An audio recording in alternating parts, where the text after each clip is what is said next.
It's Wednesday. You know what that means. It's time for the Headlock Talkover podcast. Hello, everybody. Welcome to the Headlock Talkover podcast. I am Jeremy, joined as always by Jack. Yeah, that was a lazy intro. Yeah, couldn't be arsed this week. We've had a day. I've got a very important question for you, Jack. Okay. What's your favourite deadly sin? Lust. Well, that's the wrong answer because we'll be talking over WCW Greed 2001 for you. Didn't even think of that. Oh, fucking hell. We are going to be on top form for this intro, I can guarantee it. How are you anyway, Jack? You all good? Yep. Yeah. You? Yeah. We've got a fucking AEW card to predict, so let's not waste any time and jump straight into that. As of recording, that's tonight, isn't it? Yes, we are recording this the day of the event. So we're not being cheating bastards and recording this because by the time the episode comes out, we'll be 3 days removed from the event, but we're recording it the day of. So funny business. I've not given this any thought at all. I realised looking at this card, there's a few people here. No one in matches, but there's a couple here where I'm like, I've never seen this person before. So it could be interesting. It could go horribly. Okay. So we will start with... Actually, I'm going to go on a side rant for this particular match because I'm very, very upset that it changed. This is the All-Star Scramble, the 8-man All-Star Scramble, which was originally supposed to be Meat Madness. Oh, yeah. And a bunch of people apparently got injured, so they had to change the match at the last minute, but I have heard no reports of any injuries. Who was supposed to be injured? Because aren't they all still in it? Yeah, the original 3 that were announced, apparently there were going to be more meaty boys. Yeah, Hobbs, Wardlow, and Brian Cage. Yeah, that was the And they're still in it. All 3 of them are... No, it wasn't. It was Archer, not Cage. Oh, yeah. But still, a bunch of meaty boys. But this is now an 8-man scramble. What that means, I'm not sure. They may have announced it on Dynamite, but fucked if I know. So you've got Chris Jericho, Wardlow, Powerhouse Hobbs, Lance Archer, Hook, Brian Cage, Magnus, and Dante Martin. And when you say Magnus... It's not Nick Aldis. Apparently it's a CMLL wrestler. Yeah. That I've never heard of because I don't follow CMLL. I barely follow AEW. It's not Nick Aldis circa 2011. It would be nice if it was. That'd be a very weird surprise, but no. No, it says a luchador. I would imagine we got the same for this. I think so. I'm kind of predicting this on the fly, same as you Hook. are. You think it's Hook? No, it's Wardlow. Yeah, it's Wardlow. Of course it is. After the promo he cut recently, that's a thing. Yeah. So I think he gets the push, and I think the winner gets an AEW title opportunity down the line. So Wardlow makes the most sense, I think, out of the bunch we've got here. Not only do I think Wardlow's going to win, I think he's going to win by pinning Chris Jericho. It depends on the rules of the match. It could be like Battle Royale rules. Yeah, I didn't think of that. I think he's going to go through... He's already mentioned it, that he's beaten MJF and he's beaten Punk, and I think he's going to go through all of the ex-champions. That's genius. Yeah, I can totally see that. And I did have a look today, admittedly, to see whether him and Paige have ever wrestled before, and they've wrestled once and Paige won. So, interesting. Ooh, that could be very spicy if that's the route they go down. We agree on that one? I mean, I want it to be Hobbs. I really want it to be Hobbs. You've got such a soft spot for Hobbs. I love Hobbs. I think he's money. I do like Hobbs, and there's definitely something there. And he's already squashed Chris Jericho as well, so... I mean, Wardlow's going to jump ship regardless, I think. But we'll see. We'll see about that. Yeah. Swap him for McIntyre. Yeah, it's a good straight swap. They could do that. Both contracts can't be that far from coming up, so why not? Next up, we have the official debut as an AEW wrestler of Will Ospreay as he takes on Konosuke Takeshita. Mm-hmm. That sounds like a hell of a match on paper, doesn't it? It does. Yeah. Ospreay? No. Really? Yeah. You think he's losing his official debut after signing? I do. You're a madman. I think they're going to push him as a face. Yeah. I think the Callis family turning on him is only going to make him more face. Okay. And I think that's what's going to happen. Yeah, I think pushing him as a face is a good idea. I think the reason why I think that you're completely correct is All In coming up. I think he'll have the main event. He'll have the title match, possibly against Joe, but we'll see what happens in terms of the title picture. We'll see where our predictions go because it's just another spicy match on this card. So have you gone for Ospreay? Yeah, I think Ospreay has to win his debut match. I mean, Takeshita will give him a good bloody run, but... I'll never bet against Takeshita. You fool. I think he's great. Next up is a tag team match between FTR and the Blackpool Combat Club, the members being John Moxley and Claudio Castagnoli. Who are you going for and why? It's such a shame, but I don't care. Do you really not? I don't. I mean, Blackpool Combat Club? Yeah, I was thinking the same. FTR are always on a roll in terms of what they do. I'm not sure where they're really sitting in the company at the moment. I don't think it's wise to put them towards the tag titles.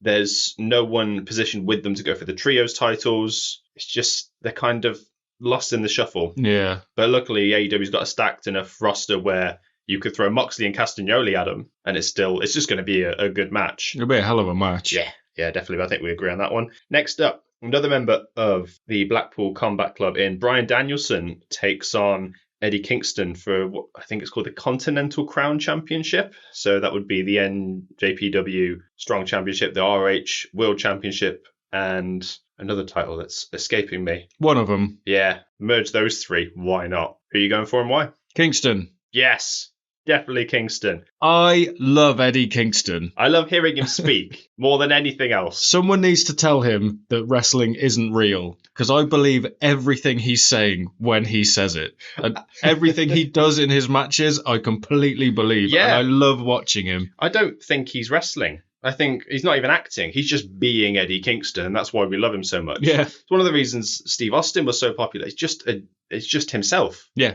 exactly. And he's just talking, and we know how good of a talker he is. He had a fantastic match a couple of years ago with Chris Jericho. Mm-hmm. He's had a long thing with Claudio Castagnoli. I think he's just slowly knocking them off one by one in terms of particularly the Blackpool Combat Club now. Because I think he's beaten Yuta. That just leaves Moxley. But they've teased that for a while. Yeah. Because they were friends at one point. Then they had that weird shit with AEW Revolution 2021 with the exploding barbed wire death match. Mm-hmm. And they've always had chemistry. They've always had history. I think they might be working their way towards that at the next pay-per-view, which I think is Double or Nothing. That makes sense. Oh, no, they've got one in between. I can't remember what it's called. But if not, it'll be Double or Nothing. Road to Double or Nothing. No, they're announcing they're going to have like 8 or 9 pay-per-views a year now. Oh. Nothing wrong with that. WWE has 12. Yeah, I know. I don't know what that reaction was for, to be honest. It's very guttural. Yeah. All right, next up we have Roderick Strong, accompanied by Matt Taven and Mike Bennett, facing Orange Cassidy for the AEW International Championship. Who have you got and why? Strong. I agree. I think it's going to be Roddy Strong. Yeah. The Undisputed Kingdom are really going on this tear, and I think they're pretty much going to replicate what the Undisputed Era did in WWE. That's exactly NXT. what I thought. So they're just going to work towards getting all the titles. But I think what might happen is Wardlow might actually win his title match with Joe. And then I just realised this is audio only, and I was pulling a face. Yeah, you're pulling a hell of a face of shock. Yeah, and I think the earlier on in the year, I believe they said that once Wardlow wins it, he's going to hand it to Cole. That's not happening. No, it's not. Regardless of whether Wardlow wins or not, it's just not happening. No way in hell. But I think they'll stretch it out. I think Wardlow will win, but they'll turn it into a storyline, and they'll bring it up again with, remember you said you'd hand me the title and blah, blah, blah. For sure. Then he'll turn face. Wardlow will turn face by winning the title and going, yeah, fuck you, mate. Yeah. I also think I love Orange Cassidy. I'm such a huge fan of his, but this title run, it's run its course. Mm-hmm. And I think he needs to move on to something bigger, better, and just a new challenge for him, particularly since I think he's in his late 30s now. So he needs to wrap some stuff up. Yeah, maybe sticking with a tag team, sticking with best friends. Having win the trios with best friends would be cool. Yeah. TNT's a possibility. There's plenty of things they can still do with him. I mean, I reckon this low-key might be match of the night. Yeah, well, it depends the Roddy you get on the night. Because obviously we know from his Ring of Honor stuff and his NXT stuff that he's fantastic on his day. Yeah. But he's prone to an error or two. So we'll see how it goes. Hopefully it goes real smooth and they both put on a really good showing. Yeah. Next up, we have a match for the TNT Championship. We have Daniel Garcia versus Christian Cage, accompanied by Killswitch, Mother Wayne, and the prodigy Nick Wayne. Who have you got and why? Mother Wayne? That's what she's called, yes. Oh, Christ. Who have you got? I've got Christian Cage. Okay. I don't know. Okay, I'm gonna see if I can win you over then, because I'm gonna say Christian Cage as well. Okay. I don't particularly like Daniel Garcia. I'll be honest. I'm gonna make a prediction here as to what I think is gonna happen. So you're gonna get this whole thing. I don't know if Garcia is affiliated with anyone at the moment. I think he's pretty much on his own. Mm-hmm. So I think they're gonna have a really good match between the two of them. The three accompanying Cage will be interfering at every opportunity, but Garcia's getting the best of them at each turn till it gets to the point where it is actually Cage and Daniel Garcia left, because everyone else has either been kicked out or they've been taken out by other people or Garcia themselves. Garcia has like the Dragon Tamer or one of his other finishes where he can get a pin, and someone else stops the pin. I'm guessing Jungle Boy. Okay. I think Jack Perry might come back and stop Daniel Garcia from winning and joining the patriarchy, as I believe they're called. He has a dead dad. Yeah, so does Nick Wayne. Oh, right. So he's just collecting... The whole thing now is that Christian Cage is... His whole thing now is, your dad is dead, I am now your dad. So why not? So he's... I can see it. I didn't know whether Edge would cost Christian the title. Sorry, who? Adam Copeland. That's the badger. Fucking hell. They called him Edge, didn't they? They did. I don't know who it was, but they had one of the wrestlers on commentary and they called him Edge. Yeah, I couldn't work out whether he was going to cost Christian the title in this or not, but if they're going to do that, I don't think Garcia is the person to put it on. I agree. Yeah, there's got to be. I think this is one of those opportunities where they can make a big name out of it, because aside from the Adam Copeland 20-second win, Cage has had quite a long reign with that title now. Yeah. And this is the opportunity that WWE find themselves in with a couple of their stars, is that you have the opportunity to make a big, big name by having them be overthrown. Yeah. I don't know who that right person is off the top of my head.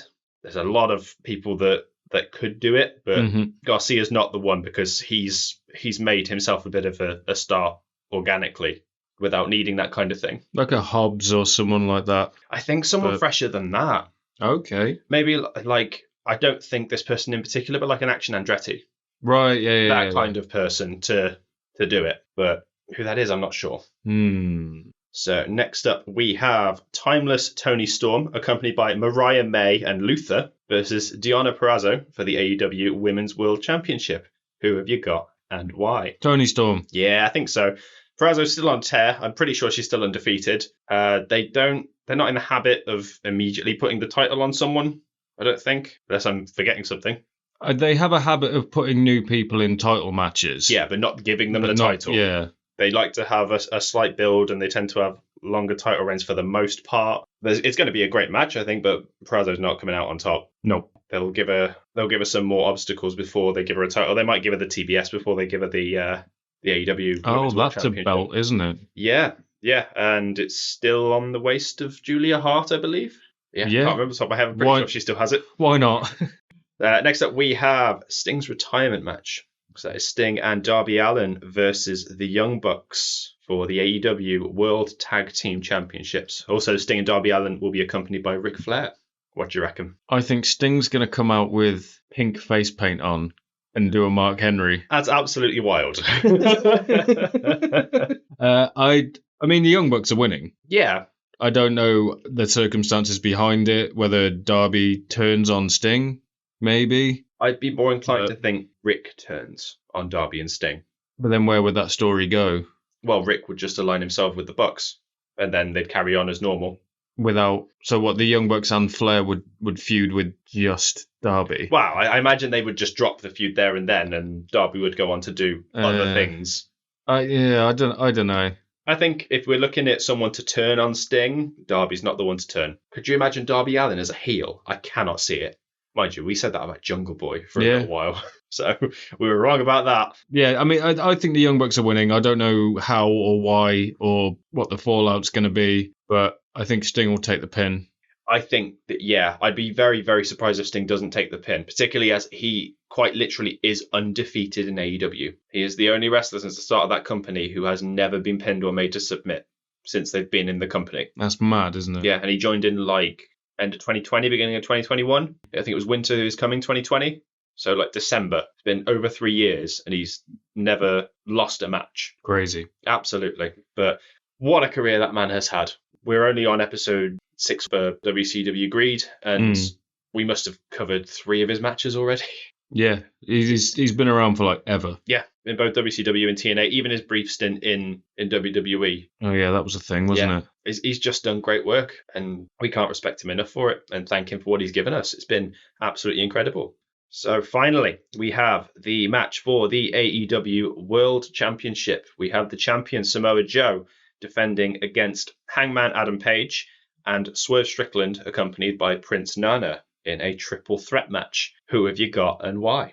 I don't like that face you're pulling at me, Jack. It sounds like you're going to, lack of a better word, swerve me here. Just for the sake of saying something different, Swerve.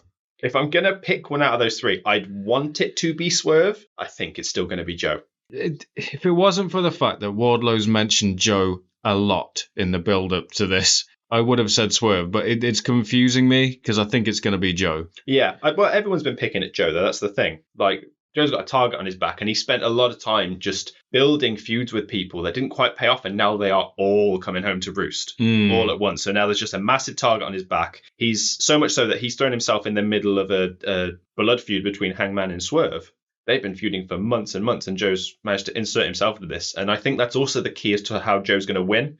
I think Hangman and Swerve are going to be too preoccupied with each other, and Joe's going to capitalize on that in the end. Yeah. He'll get to the point where, whether it's a buckshot lariat or whatever Swerve's finisher is, I can't remember what it is now. But either way. Yeah, I can't remember. Yeah, either way, Joe will capitalize on that and retain the title. I think he's holding that until at least All In. Right. Bear in mind, he's only had it since the end of last year. He won it on December 30th at World's End when he beat MJF, who is still yet to come back. Oh, yeah. 3 months out, it might be enough for him to come back as well. We might see an appearance from him. I still think it's Swerve. You think? Yep. Okay. I'd love it because AEW need a black world champion because it's been quite a light-skinned bunch to win it so far. Hopefully they can change that pretty soon. And yeah, that's all our predictions. We've only got 2 matches different, but we'll see how it goes. As it stands with our predictions, we don't have any forfeits lined up, but if you're listening and you have any ideas, just let us know. Comment on YouTube or Spotify, let us know. Now for the news. I'm only focusing on WWE purely because we've done our AEW Revolution predictions and I think discussed everything that needs to be discussed. Let's start with one Dwayne the Dwayneson and what he's been up to this week. Have you been following it? He did like a half-hour promo, didn't he? Yeah, like a 20-minute promo just talking. And what he did do is he managed to connect the dots because it's been a very confusing set of events since the Royal Rumble. Yeah. He outlined that originally what Cody did the SmackDown after, I think it was the SmackDown, it might have been the Raw, the SmackDown after the Royal Rumble where he brought The Rock out, that was all planned between Rock and Cody. They kind of shook hands on it, and Cody's the one that's gone back on his word. Which doesn't paint Cody in the best of lights. This whole thing makes him look really stupid. Yeah, I think it's almost impossible to retcon this and make it work. But he had that 20-minute promo and he managed to connect the dots in a half-coherent way. It doesn't make Cody look that much better, but I think your job as a heel isn't to make the good guy look good.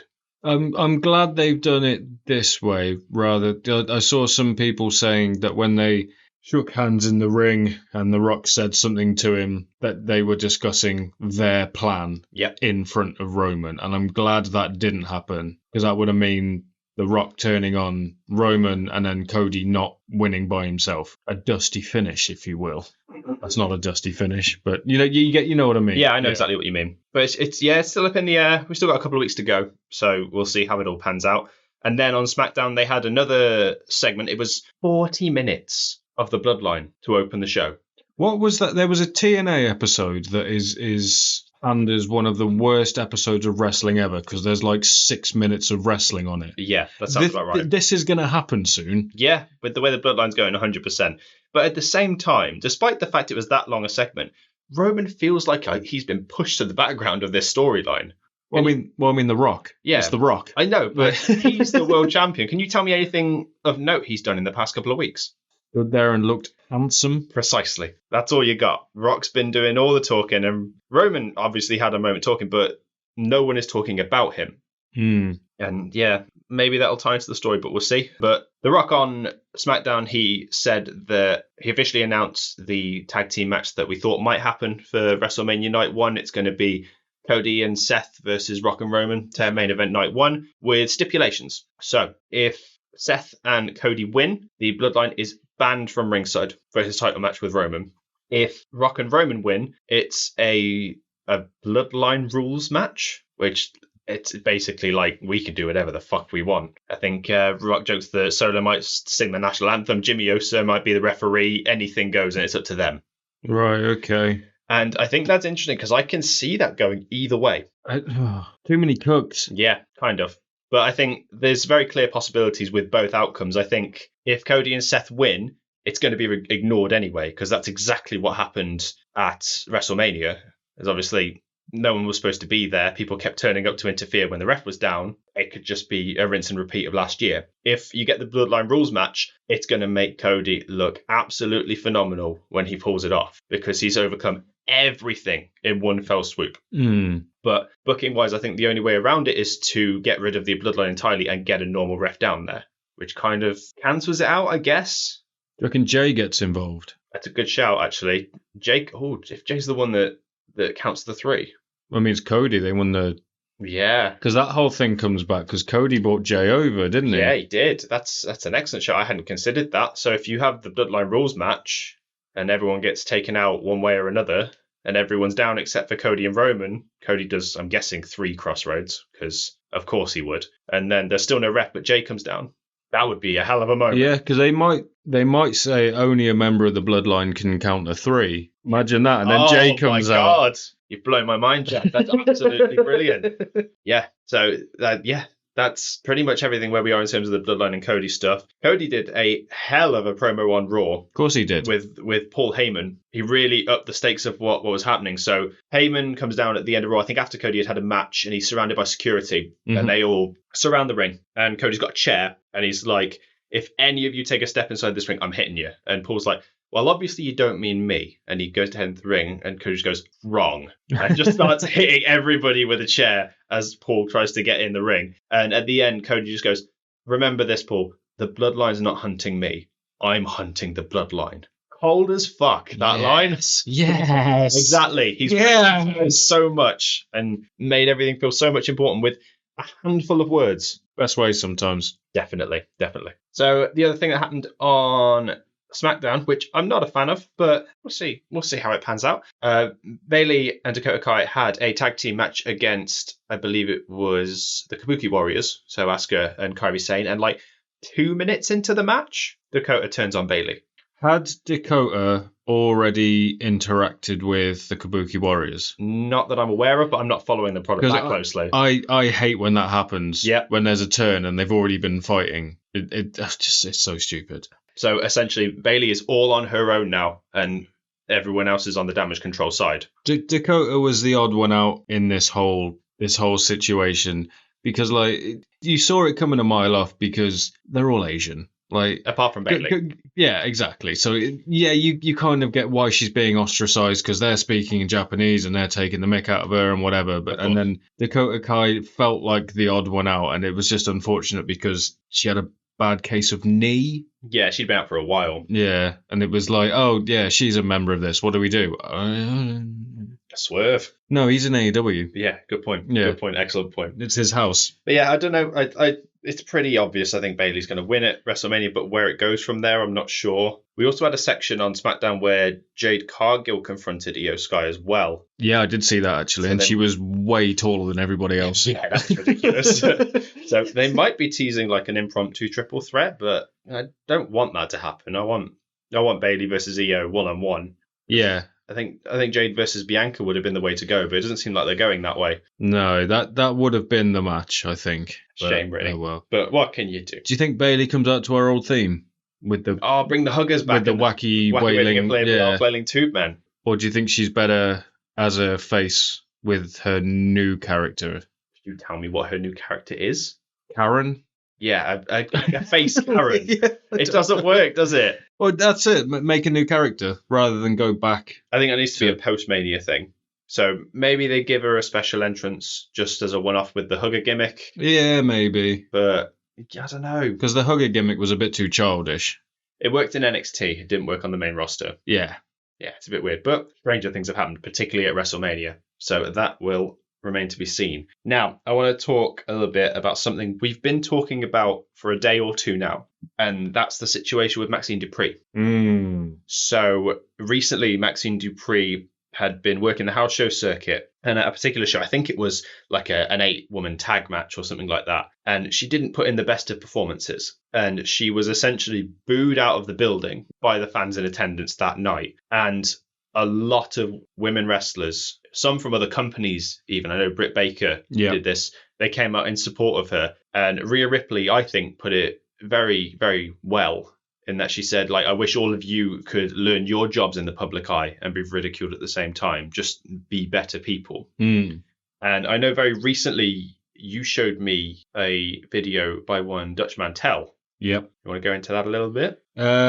He basically just said that the fans have every right to boo because they pay tickets and they pay to watch performers. They don't pay to watch people practice, which I get. I understand it. And but at the same time, it's not her fault that she's been brought up way too soon. Exactly. And she hasn't got the best support system to learn off and practice off, because a lot of the girls were brought up too soon. There's no sort of ring generals in there to help guide her through, maybe. Yeah, that's a good point. There's not a lot of people around. I mean, you look at some of them, they've been on the main roster for almost 10 years now. I mean, the horsewomen come to mind. There's no reason why Becky and Bayley aren't people that you could approach for something like that. I think the best point that was made is the fact that she was called up too soon.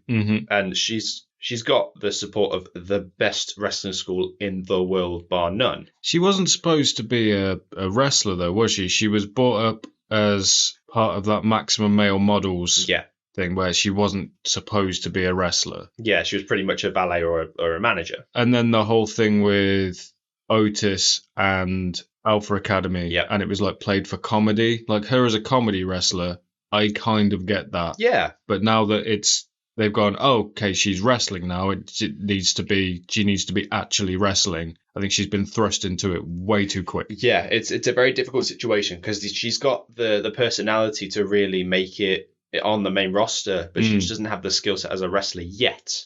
And it's not something that comes easily. That takes a lot of time. I think we're just seeing those baby steps. I mean, there are definitely examples we've seen, particularly with women wrestlers over the years, where that's happened. It's taken time. Lana comes to mind. Yeah, that was one I was thinking of. But she worked as a comedy wrestler. If you can find the right gimmick and make it work, it could be really good. Well, I said to you, didn't I, that you could pair her with Chelsea Green. Yeah. Like what Chelsea Green did in the Rumble, where she just got squashed over and over again, is perfect. Yeah, for Maxine. Yeah, that would be the perfect thing for Maxine. I don't know what to do with her. I've never worked in the wrestling business. We're not bookers by any means. I don't have a wrestling mind. I wouldn't even know where to start with that situation. Yeah, it's just at the end of the day that she's the one that's kind of getting the brunt of this. That is not exactly fair. But yeah, thought we'd dwell on that a little bit because it made the news, and I think it was a good talking point for us to go over. And that is all I have for the news. So we're going to jump straight into WCW Greed. Here's the bit that you love, Jack. Thank you for listening this far. Speaking of greed. Yeah.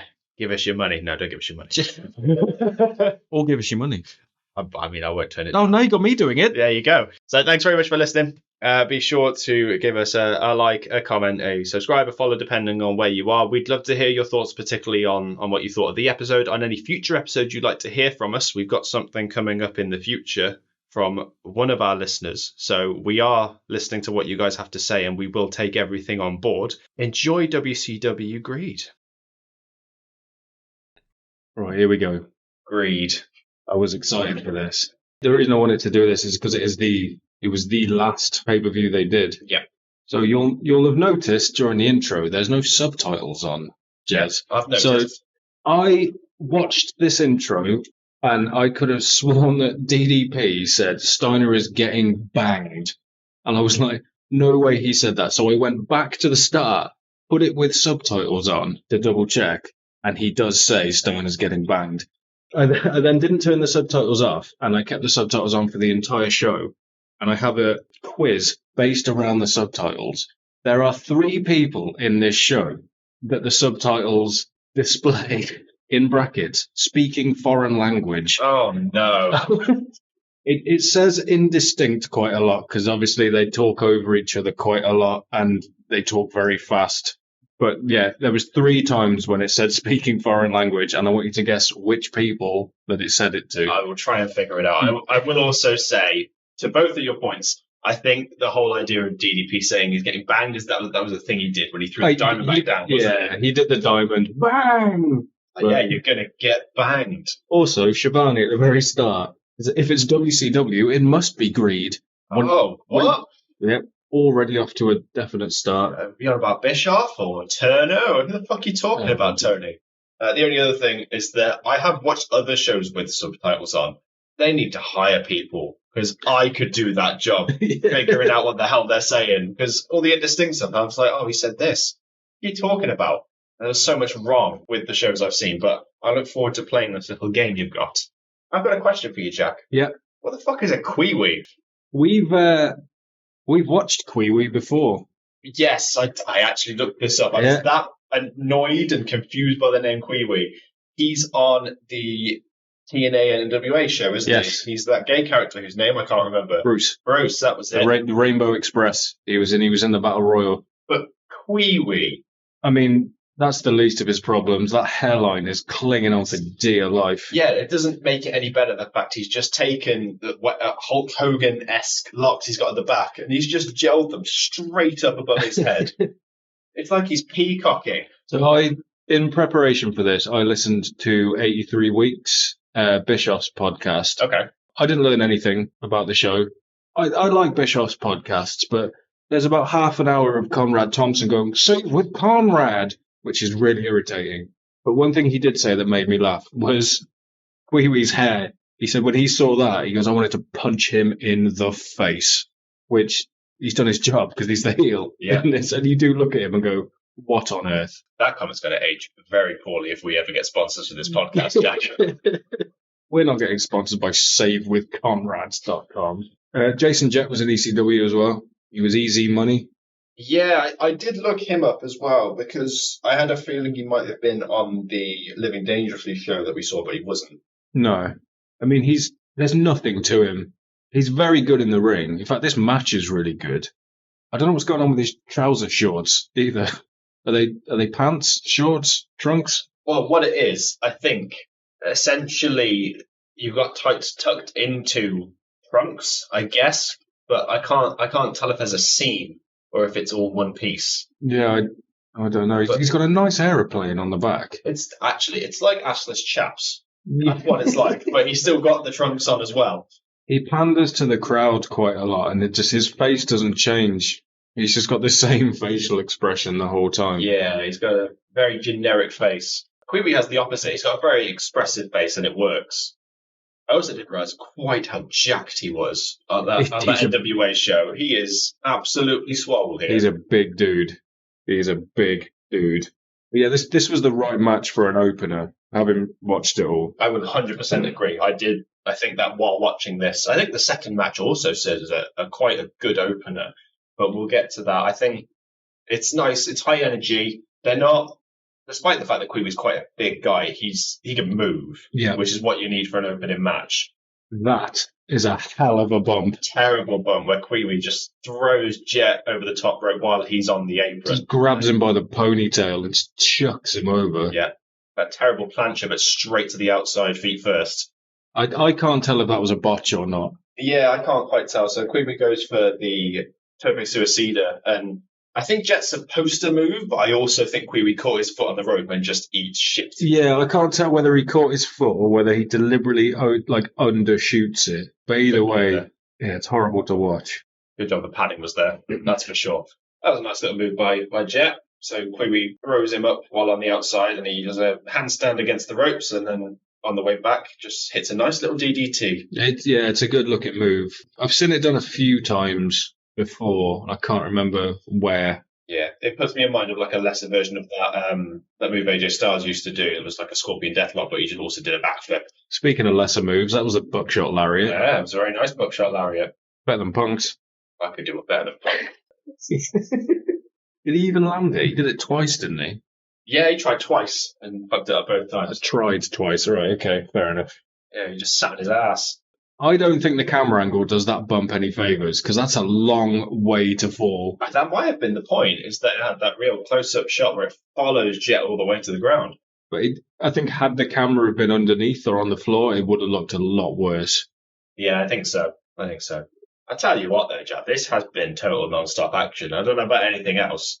Yeah, thank God there's no, experienced wrestlers just rambling on.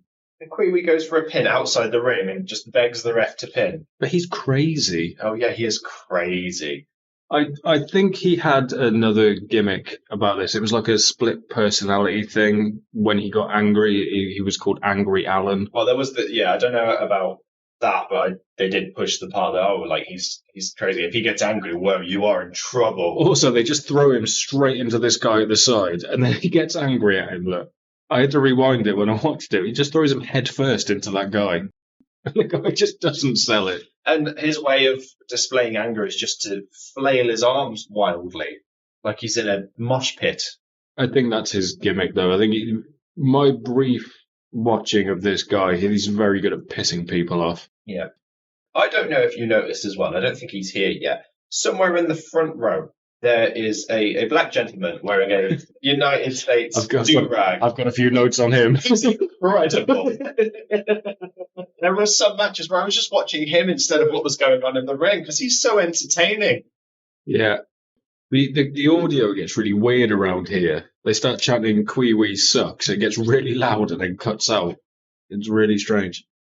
Even in like a headlock like that, Jason Jett's face is exactly the same. Yeah, Kiwi's doing all the acting and he's not the one in the hold. That hair is magical. Wow, it's falling all over the place now. I have a random question for you. Are you familiar with the Tekken franchise? Yeah, I played it briefly. Anyone who knows what I'm talking about, because I'm going to show Jack an image here, and it's of one of the main characters called Heihachi. Yeah, he's got the same hair as... He looks so familiar, doesn't he? It's exactly the same. Yeah, Kiwi would look like in 30 years' time. You put him in black trunks, yeah, I can definitely see that. Then grow a moustache, and he looks exactly the same. Just angry and like he's had an electric shock. No, when I used to play Tekken, I was one of those assholes that used to use Eddie and just button bash. Was that a low blow? There's a lot of that, and I've noted it. Apparently, low blows are just illegal in WCW. Also, this move, I don't know how they do this. It doesn't look real. Yeah, so Jet goes for a power bomb from the top rope in the corner. And he gets like half the rotation round and then swaps what he's doing. Yeah, so Kiwi can do a Hurricane Rana, but he's still upside down when he starts the Hurricane Rana. So I think it's just really good body control from Kiwi. That kid's holding his sign up upside down. Oh, no. What does it say? It says Goldberg. Oh, dear. Wreck plug. That's what it says.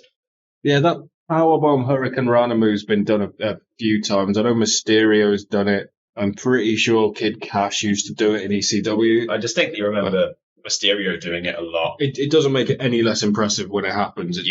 Both men have to be so on point. This was it was billed as sort of a here's your chance, kid kind of match, wasn't it? Like there's no stakes here, there's no story. There you go. Another low blow as well from Jet. So they're just legal throughout the show, I guess, because no one gets disqualified in the whole show. There's quite a few low blows. So I guess it's just a thing that we never knew about. This bit made me laugh as well. When Jason Jet kips up, he stands right on his ankle. Yeah, does the springboard elbow, kips up, and he just lands straight on his foot. If that was a football player, he'd be out of action. Oh, yeah. That's a hell of a sunset flip as well. Yeah, he gets a lot of air. He jumps 3/4 of the way across the ring to get that. Oh, Kiwi go for the power driver. Northern Light suplex from Kiwi. Close to count. This show in particular made me realise something as well. Is that Nick Patrick? Or is that a different referee? I think Nick Patrick's the one with the mullet, isn't he? Maybe. I think he might be on this show. Yeah, he's definitely on it because it was the match he was in where I noted it specifically. When certain referees, and it's only certain referees, when they count a pin, they flail their arms in a ridiculous fashion. Yeah, they tremble it. The elbows are just dislocated. It's just all over the place. It's like a wacky waving inflatable arm flailing tube.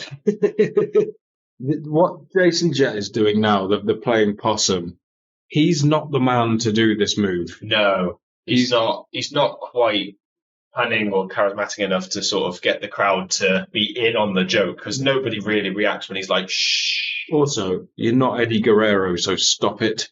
Wow, he'd left by this point. Someone had to be Eddie. Try and be Eddie. Good point. Just about gets out of the way as well. And I think this is the end of the match with the finisher, which is just a release suplex. It's a very impressive looking move, but it shouldn't be a finisher. No, I don't think. Do anything like Pete Dunne would just do that on the regular. Yeah, I mean decent opener. Yeah, definitely. It was nice, high impact, gets the crowd going. Too bad you won't have a job in a week. Was it that quick? Yeah. Really? Yeah, the last Nitro was 7-8 days after this, and then that was it, done. I'm trying to remember when the invasion happened, because it can't have been like before WrestleMania. It was pretty instant, wasn't it? After Mania. As soon as WWE bought WCW, didn't it happen straight away? Because they did a live Nitro, they did the double broadcast. Yeah, I'm trying to remember that specific week when they had it. When you've got the paperwork does say McMahon. Now, you know what I'm like with numbers and dates and things. I just cannot remember them at all. I'm no better. I'm just going to quickly look it up. Which makes this match even funnier because this is for the inaugural Cruiserweight Tag Team Champions. It certainly is. So they're gone after a week. Yeah. And you know what the funny thing is? 2 teams held that belt. Oh, so the next night it swapped hands. I think they lost it on the final Nitro. I think back to the Filthy Animals. I think I can't remember.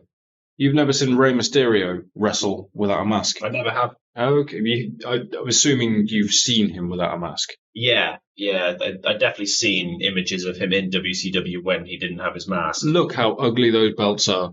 They are horrible. Yeah, they're not great. Also, notice on the Titantron it said Team Canada. Yeah, I did notice that. Yeah, it did bring up alarm bells. Elix Skipper was in Team Canada at this point. I had no idea he was Canadian. He's not. I don't think. Neither's Mike Awesome, who's also in Team Canada. Oh, but we'll get into that. Yeah, we will. I'm a big fan of Elix Skipper, though. Purely for him tight-roping a cage. I was going to say, yeah, he's the famous TNA rope walk guy. And he just does a rope walk right here. And a nice little backflip just during his entrance. Very nice. Also, I'm pretty sure on commentary they say this is his house. I think you'll find that's Swerve's. It is Swerve's house. It might be 20 years early, but it's still Swerve's house. Bloody, 9-year-old Swerve. He's probably about that old. I also don't know anything about Kid Romeo. I briefly looked at it. I don't think he did much. I think he should have done. I don't know why he didn't get picked up by WWE. Yeah, he's really good. He's really decent in this match. These two did get picked up by WWE, however. We've got Billy Kidman and Rey Mysterio. Yes, they did. Did you notice that during this match, even in 2001, they're saying how good Rey Mysterio is? Well, I know we've just had this discussion where you're no good with dates, but his match with Rey Mysterio, I'm aware of that match in WCW. Mm-hmm. It's a Halloween Havoc show, but I can't remember what year. Is that the one that we watched? No. Okay. No, but it's famous for being an absolutely fantastic little cruiserweight match for the cruiserweight title between Rey and Eddie. It would have been in the 90s at some point, because obviously Eddie had gone in 2000. Yeah. I think it was 2000 anyway. It's weird seeing Rey wear that necklace, because he obviously has it tattooed on him now. Yeah, that's what's weird. Not the fact he's got no mask on. Oh, I thought it was Dominic. This is completely off topic, but I was watching Dominic's WrestleMania entrance not long ago, and he looks just like Rey because he comes out with Rey's mask. Yeah, he's got the chin. Yeah. He's got Rey's chin. That's what it is. He looked just like him. I was like, Jesus. Because he looks like a weird mix between Rey and Eddie. Careful. I know, I'm not. Well, he is Eddie's biological son. Yeah, that's what I mean. Be careful. Yeah. You'll spark a conversation. You are absolutely right. It was, the final episode was that episode. Yeah. The 26th, which was before WrestleMania 17. I had no idea. I thought it was like a month after. Yeah, because I seem to remember it just happened very fast. Like they didn't hold off on it or anything. It just went absolutely. Bang. It was like 8 days after this. Yeah. That's when it got bought out. That's crazy. Yeah, apparently there was supposed to be a sale lined up with AOL and Time Warner, and it fell through. I think that was Bischoff's company. I think Bischoff planned on buying it. Yes, not. That didn't happen. And instead we got one of the greatest WWE pay-per-views of all time. You don't think it's one of the greatest of all time? We'll get to that. Don't spoil it. We're not in 2001, Jack. Wait, what's happening? You know how I'm terrible with dates. I'm going to save this to the end, but this was 13 days before WrestleMania 17. What happened on Mania 17? Rock and Austin. Oh, Jesus. Yeah, no, you are right then, aren't you? Yeah, one of the greatest of all time. For some reason, I thought you were talking about the Invasion pay-per-view they did. No. I'm not familiar with that, you know. Obviously, WrestleMania 17, you've got the hardcore triple threat with Kane and Big Show and Raven. You've got the one where they nearly cut the power to the whole... Yeah. Linda McMahon standing up from the chair. All of that good stuff. That was WrestleMania 17. Is Kidman's top supposed to be white or grey? It's supposed to be grey. Okay, that's good. That's fine. Did he wear a top in WWE? Because I can't see a reason why he would wear it. Ass. Yeah, unless it's a physique thing. Whenever I picture Kidman, I picture him in a tank top. Yeah, me too, and I don't remember. Also, how far does he jump here? It is insane. I mean, we've seen Kurt Angle jump that far. It's not that impressive in hindsight. Yeah. He goes under the barrier. Like... Yeah, Kurt Angle did that exact same spot like 7 years later as well. But he did a front flip at the same time. Yeah, he had help. Is that what we're calling it? Yes. Help. He helped himself. Doctor, I need some help. You don't see many cruiserweights doing a choke slam. No, but it was a double choke slam. They needed both of them. Who do you think you are, the Hurricane? Wait for that one. One thing I do like is that they very specifically, they treat it like a standard tag team match, but they don't fall back on the fact that it kind of has to be no DQ and no count out because it's for an inaugural championship. Yeah, they referenced that on commentary. Because when you've got that jump from the stage, they're out there a long time. Oh yeah, that would quite easily be a count out in a normal match. Yeah, Kid Romeo's got a bloody good physique. Like, without spoiling the ending, but he's really strong as well. Yeah. Like he seems to do the it looked similar to what happened to Logan Paul in, was it Saudi Arabia, where Rey Mysterio kind of undershoots the moonsault and just saved him. Yeah, but Romeo just catches him anyway and just doesn't budge. Yeah. It's just like ridiculous. But the front of his torso, it looks like he's been pushed through a pair of tights. It's just everything's bulging. It's like bread baking round twine. Yeah, exactly. Yeah, he spends a lot of time talking to the fans. Well, he's the heel. He's really pushing it up. And I think Skipper's a good trash talker. Didn't quite realize how ridiculous his voice is, though, until they have a backstage segment later on. Oh, there's a lot of stuff said in that segment as well. I don't know if you clocked it. Yeah, well, I didn't quite note it word for word, but I'm sure we will get to that. Yeah, you just wait. Yeah. Surprising amount of this stuff was backstage segments, though. Almost half. I'd like to take this opportunity to remind you about the quiz. Oh, yeah. I said you have 3 people who are apparently speaking foreign languages. To give you a bit of a hint, one of them doesn't happen backstage. Just one of them? Yeah. I'm going to give you one because I don't think you're going to get it. It does say it about Shivani at one point. What? On commentary, and I can't remember which match or whereabouts it does it, but I just remember looking at it going, what? How? I don't know. So that means 2... That's so stupid. 2 backstage talking head segments. It says they're speaking foreign languages. Okay. Oh, they're specifically talking head ones and not interviews. Backstage promos, I should say, yeah. Calling a shot early. Go on. Is one of them Scott Steiner? No, it's not. I was shocked because when it got to the Steiner promo, because he's doing the pull-ups in the bathroom, I was like, oh yeah, this will be good. But no, it got almost every word. I was amazed. I was watching with bated breath. Maybe the subtitle guy was just scared. You better get this right. Oh, I don't get this wrong. That big hunk of meat's going to come and sit on me and tell me I'm fat. I was just about to shout it then. I thought, I mean, he does it. I thought better of it. Nothing wrong with that. When he shouts that, you can see Sting just in the background just go, He loves calling out fat people. This is a pretty decent match, and we haven't said anything about it. Oh, no, yeah, there is a match happening. Yeah. Like I said, this would also have been good for an opener, because it's just cruiserweight. It's like, can't really go wrong, because they can bloody move. In hindsight, we know what Skipper can do. We know what Mysterio can do. Skipper's still good, and then Romeo's just a strong boy. Not quite a powerbomb Scott Hudson, but we'll give you that. Yeah, some sort of spine buster type. Also, it's just the worst hot tag you've ever seen, and then gone. Rangers applying nothing, and then the heat's just gone.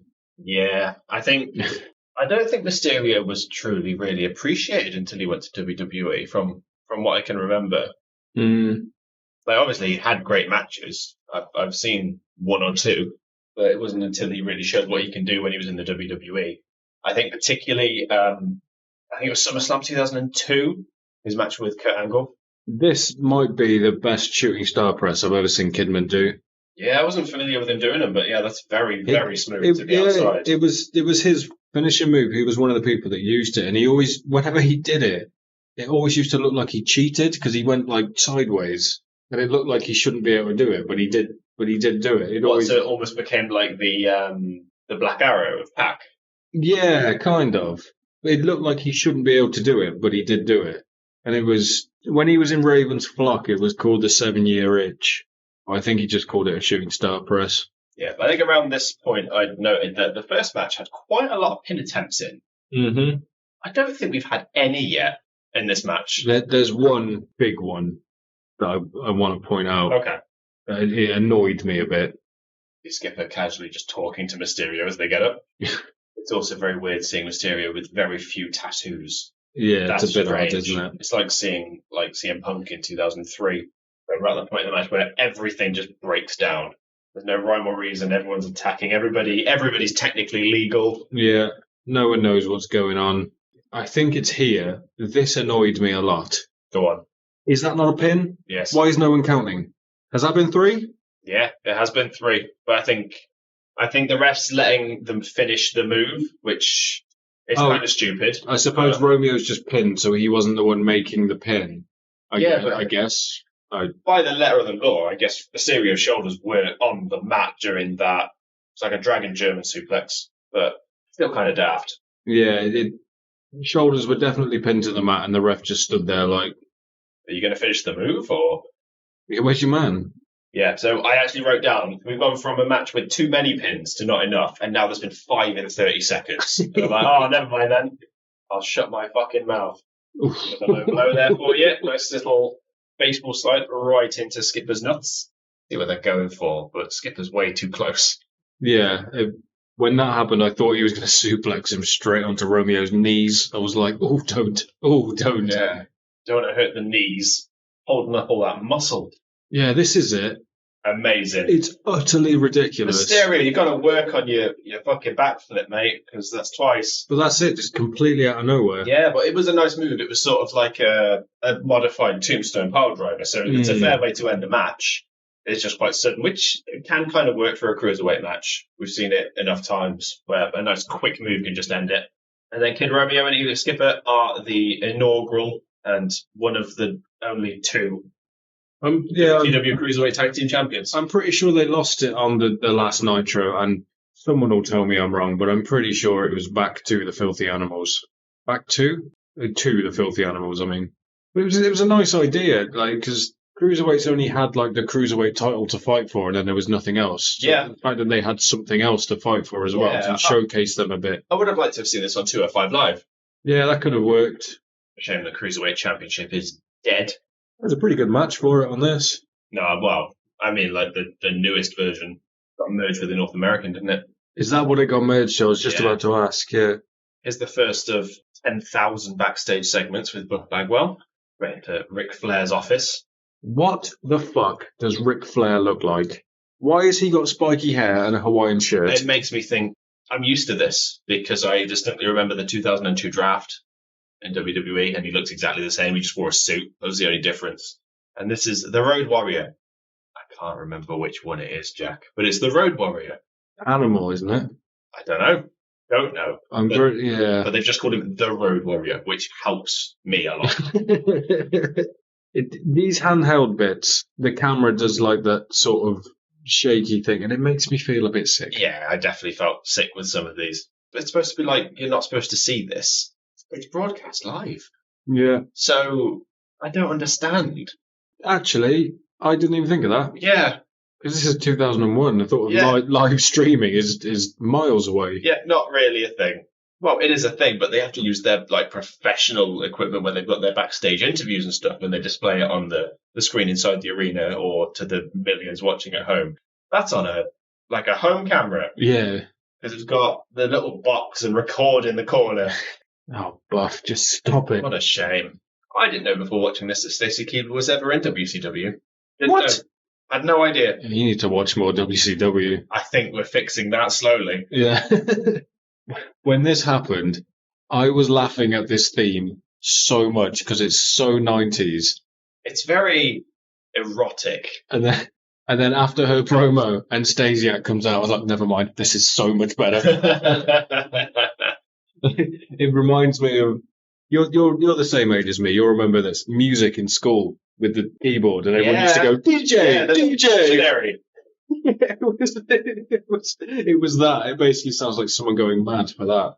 You'll get one. You'll get a bigger ovation in future, Stacey. Believe me. Don't, because they absolutely simp after her. Yeah, of course. Well, that's because she's 50% leg. Yeah. That kid's fixed his sign in the background, though. I've noticed. But he has another one. There's one held up next to it with the green and the font that just says "Big Sexy." Oh, for heaven's sake! Here's Sean's theme. Yeah. Oh, it's so good. It belongs in a 90s nightclub or a scene from Train Spotting. Sean Stasiak. Now, I have a question. Go on. Before you continue that point, was he the one who just used to run into things in WWE? Yes. Yeah, I thought it was. Yeah. He looks like he has it all. Like he's 6'4". Yeah. Like 113 kilograms when I looked it up.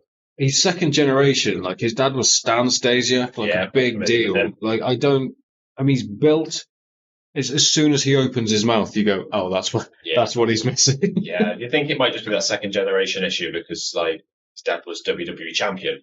But they could have done something with him because he's decent in the ring as well. Yeah, I remember enjoying a couple of his matches when he was in WWE. There he is. There you go. There he is.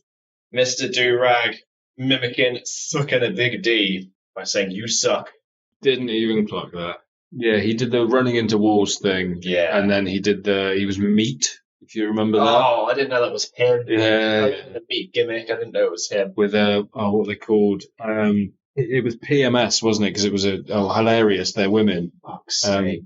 Pretty Mean Sisters? Yeah. Was that it? Yeah. Yeah, he was their sex slave. Poor bastard, didn't stand a chance, did he? He's got a bit of an odd face. Yeah. I'd say he's a good-looking guy, but I'd also say he's a very strange-looking guy. That can work. You've seen some of the people in Hollywood. That can work. Yeah. Miles Teller, he's a weird-looking dude. He's a very strange guy, isn't he? Hasn't he had, facial reconstruction, though? Mm. The scars on his face. Yeah, but they're real, not, aren't they? I don't think it was major surgery, but I'm not that knowledgeable on him. There are a lot of weird dudes that people just find really attractive. I think like Tom Hiddleston and Benedict Cumberbatch. But a strange-looking dude that women just love. Speaking of strange-looking dudes. Oh, it's Bam Bam Bigelow. I love Bam Bam Bigelow. Yeah, after seeing the Dark Side of the Ring episode, I gained a lot of respect for Bam Bam Bigelow, so I wasn't too familiar with a lot of the stuff he's done. Yeah. And he can move. Mm. Loads of people have said he was one of the best working big men ever. Well, I used to do moonsaults and stuff, didn't he? Yeah. One of the first people his size to be able to do that. It's pretty much like him and Vader, wasn't it? Yeah.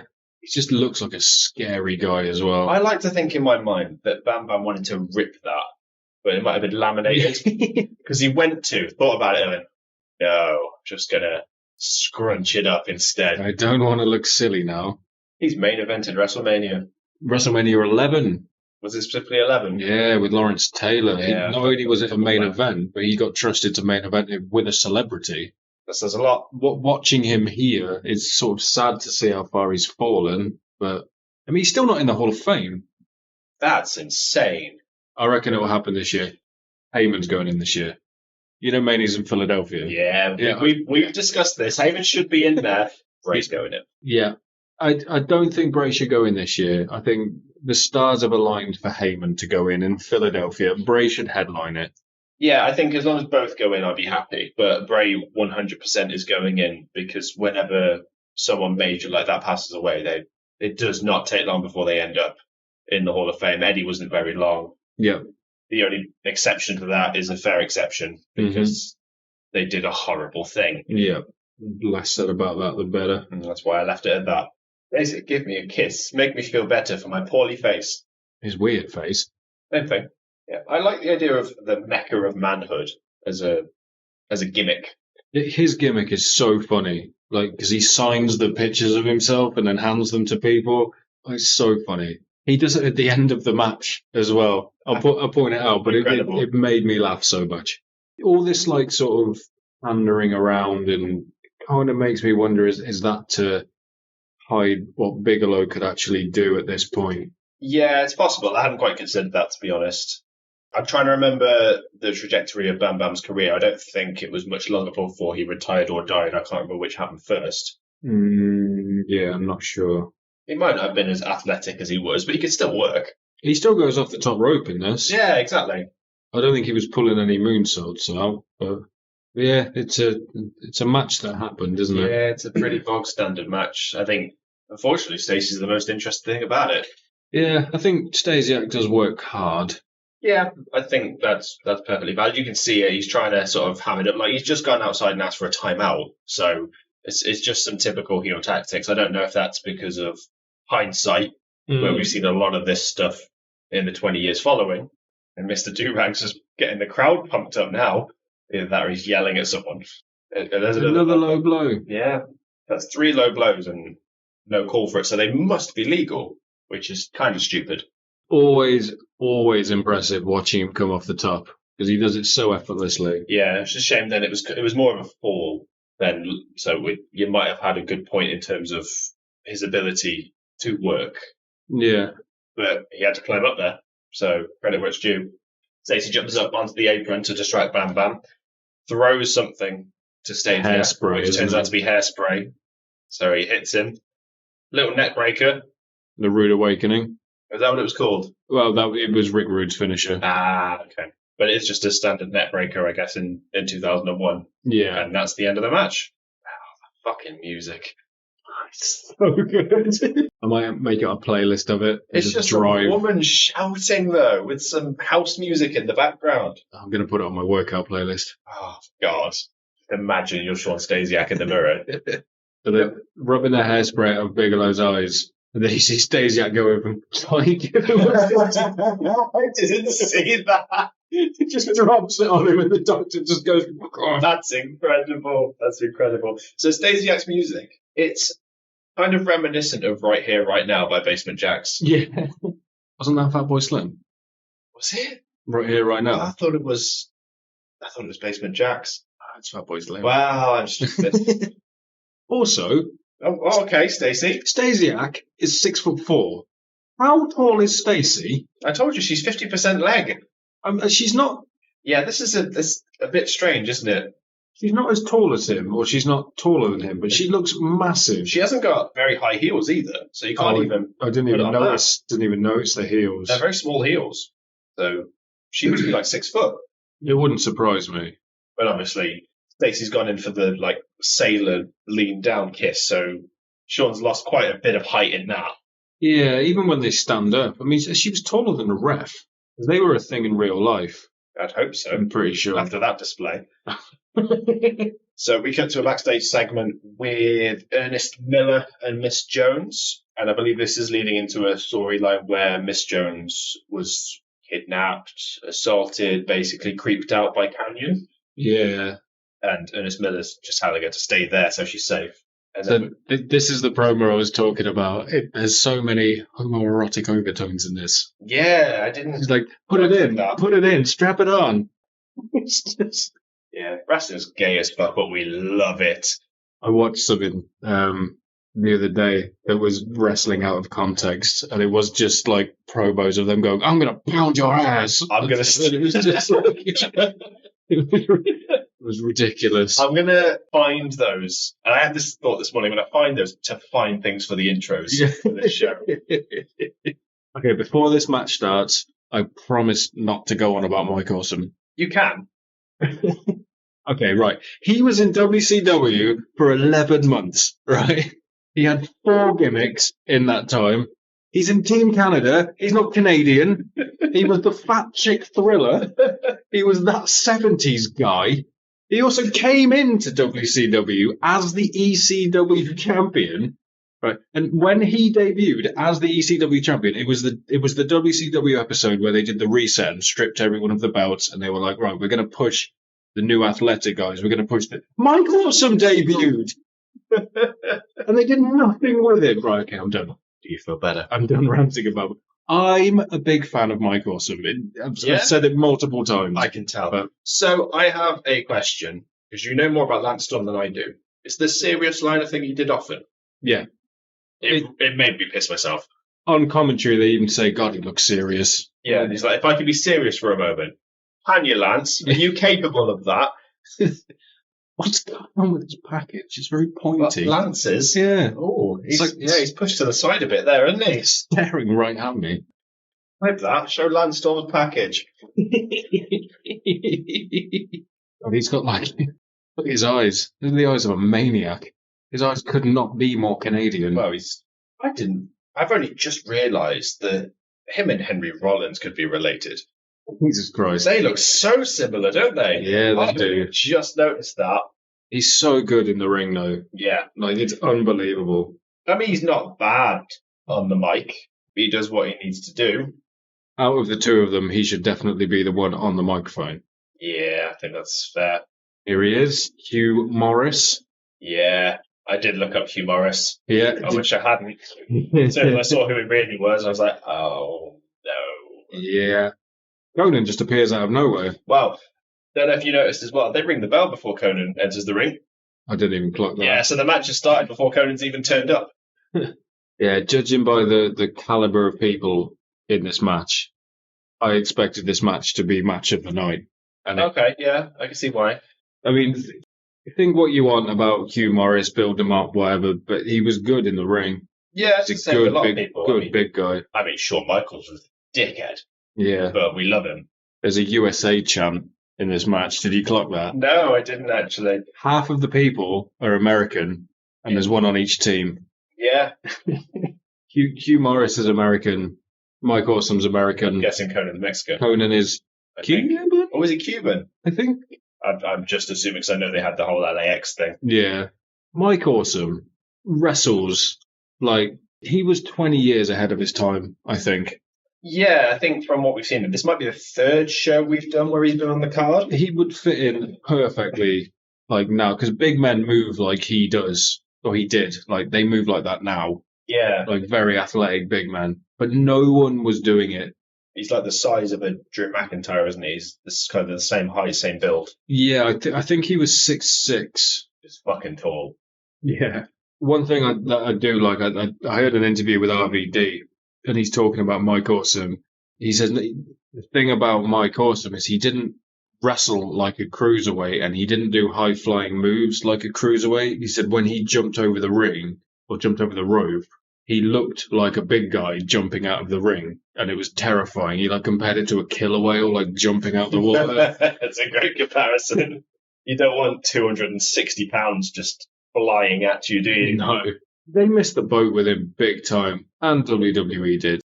I'm not saying he should have been WCW champion or WWE champ or anything like that, but he could have done a lot more than he did. I'm going to stop ranting. Yeah, I think it's fair to say he's had his fair share of shit gimmicks. It might have been that he had that struggle that a lot of people do, is that a lot of advice you see, particularly from people now, is you've got to be yourself, but just turned up to 11. And that should be your gimmick, essentially. I don't know anything about Mike Awesome personally, but he must have struggled with that to have been lumbered with so many terrible gimmicks. I think he's related to Hulk Hogan. Okay. He is the cousin of Horace Hogan, who was Hulk Hogan's cousin. Oh, it's one of those. So okay. I don't know if he's related to Hulk or not, but he's related to Hulk Hogan's cousin. And this was around the time where Vince Russo was having issues with Hogan. So I don't know if they would have just given him crap gimmicks just because he was related to Hogan. That would be annoying if that was the case. But he didn't have any crap gimmicks in WWE. He just wrestled there for a bit and then left and then said he hated it. There's also a funny bit as well where the ref points at Mike Awesome and he just goes, "What, me?" It's just the funniest reaction to it. When he's supposed to be the faces. Well, no, he's not, is he? Yeah, he's got Team Canada, so he's the heel. He just puts his hands up. Oh, what? For a big guy, it looks ridiculous. There is a point during the match as well where he goes for the awesome bomb. I think he goes to do it to Conan because I don't think he would have tried to do it to Morris. Oh, he probably would have done. He did it on some big people. I don't know how big Masato Tanaka was. Maybe slightly smaller than Morris, but he did it on him a lot, and he threw him like far. He was just big, strong dude. You can just see like he gets up so fast. Yeah, quicker than Conan did. To my knowledge, he didn't have like a background in sports or anything. He wasn't like an athletic. He was just a big guy. He was just had all the tools.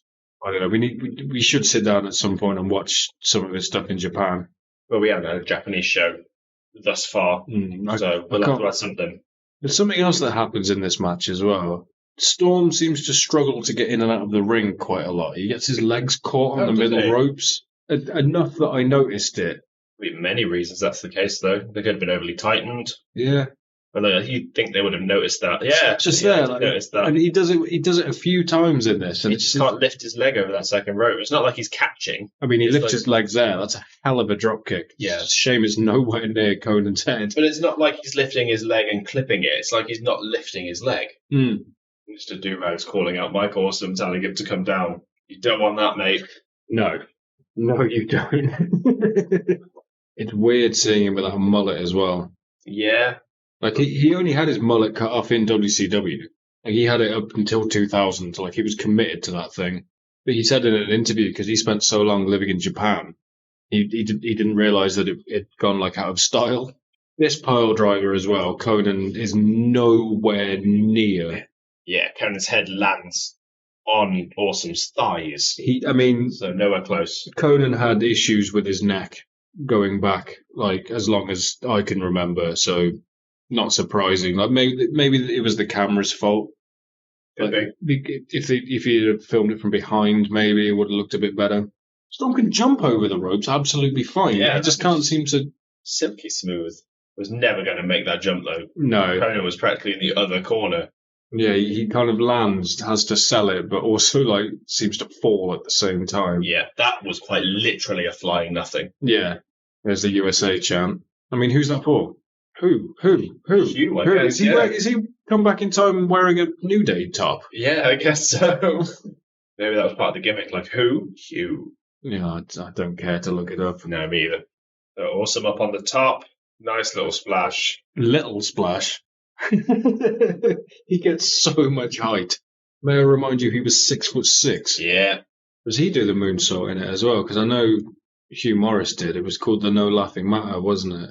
Well, that fits the gimmick, so yeah, it could have been. That must have been what he was going for, but Lance is interrupted. Yeah, I can't remember if he does it in this match or not. Yeah, there you go. It is Morris he does it on. Yeah, it's just not on the top rope, that's all. Yeah. There you go. Awesome bump to Hugh Morris, and Lance Storm and Mike Awesome win. Yeah, I think that haircut has never done him any favours, because now he looks generic as fuck. Yeah. He never had a very expressive face. I mean, you can tell why he was a big deal in Japan, because they appreciate work rate. Like, no promos. He was called the Gladiator in Japan. Yeah, I can see why. He'd just come out and smash people and then go. I don't know if this was a WWE Network thing, but WCW had a terrible habit of just doing a slow-mo replay of nothing at the end of each match. This segment. Yes. So we have Dusty Rhodes and Dustin Rhodes backstage talking, and Dusty's on form, as usual, talking about the future tag team match they have with Ric Flair and who else was it? It wasn't Buff. Who was it of the Magnificent Seven? Jarrett. It was Jarrett, yes. And they said, like, the loser has to kiss the other one's ass. That was some sort of unofficial stipulation they had going into it. And Dusty gets, he says, 240 burritos delivered to the locker room. And what I don't understand as well is Dustin is pretending that the burritos smell bad. Yeah. Now. I don't think he's pretending. But the burritos are just burritos. So is he eating, like, bad-smelling burritos? I don't know. They might be extra spicy. There might be a lot of bean. And he ends the promo with, "Oh, I can smell it now." And it's so good. God bless Dusty. Also, I'm going to give this one away, but the subtitles were surprisingly coherent for Dusty. Yeah, I wasn't going to guess it because despite the lisp, you can kind of figure out what he's saying. Rick's not the second one, is he? Is Rick the second one? Rick Steiner? Yeah. Yeah, it is. It had to be a Steiner, didn't it? It had to be. Yeah. So we're backstage with the second Magnificent Seven home video segment with Buff Bagwell and Rick Steiner segment. I haven't written any notes, but the one thing I do remember is Rick's like, why didn't you get a woman to film this? We'll have something nice to look at while we talk. Yeah. For God's sake. Go and make Bron immediately. He has by this point. This is 2001. Yeah. Yeah, he must have been a little baby, wasn't he? Yeah. Probably a massive baby. Let's be honest. Big 20-pound baby. Big, huge baby. With the goatee ready to go. Yes. Yeah, he was born in a singlet. Yes, he was born in a singlet. This promo confused me as well. Who are they addressing, and why are they not addressing the camera? I think it's supposed to be like an interview, but you don't hear the question. Oh, Sean looks at the camera. Yeah, but like you're a bystander. How familiar are you with Sean O'Hare? I didn't know he was in WWE. I'd heard the name before. I wasn't aware he had a run in WWE. He had one of those what if gimmicks where it was the like the devil's advocate gimmick where he convinced people to do things. Okay. And he was managed by Roddy Piper at one point as well. So that confused me then. You just get the Cruiserweight Tag Team Championship logo turn up. And there's a good 10 seconds before they show any of the context for the next match. So I thought it was a botch of production. And I actually wrote down that it was a botch in production.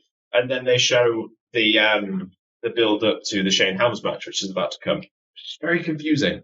But after I watched this whole pay-per-view, I found this theme on my phone and had it on repeat. I couldn't get it out of my head. It's so good. I was vibing to it. Trying to find something to compare it to, and I can't really think of anything. Very Backstreet Boys. Is oh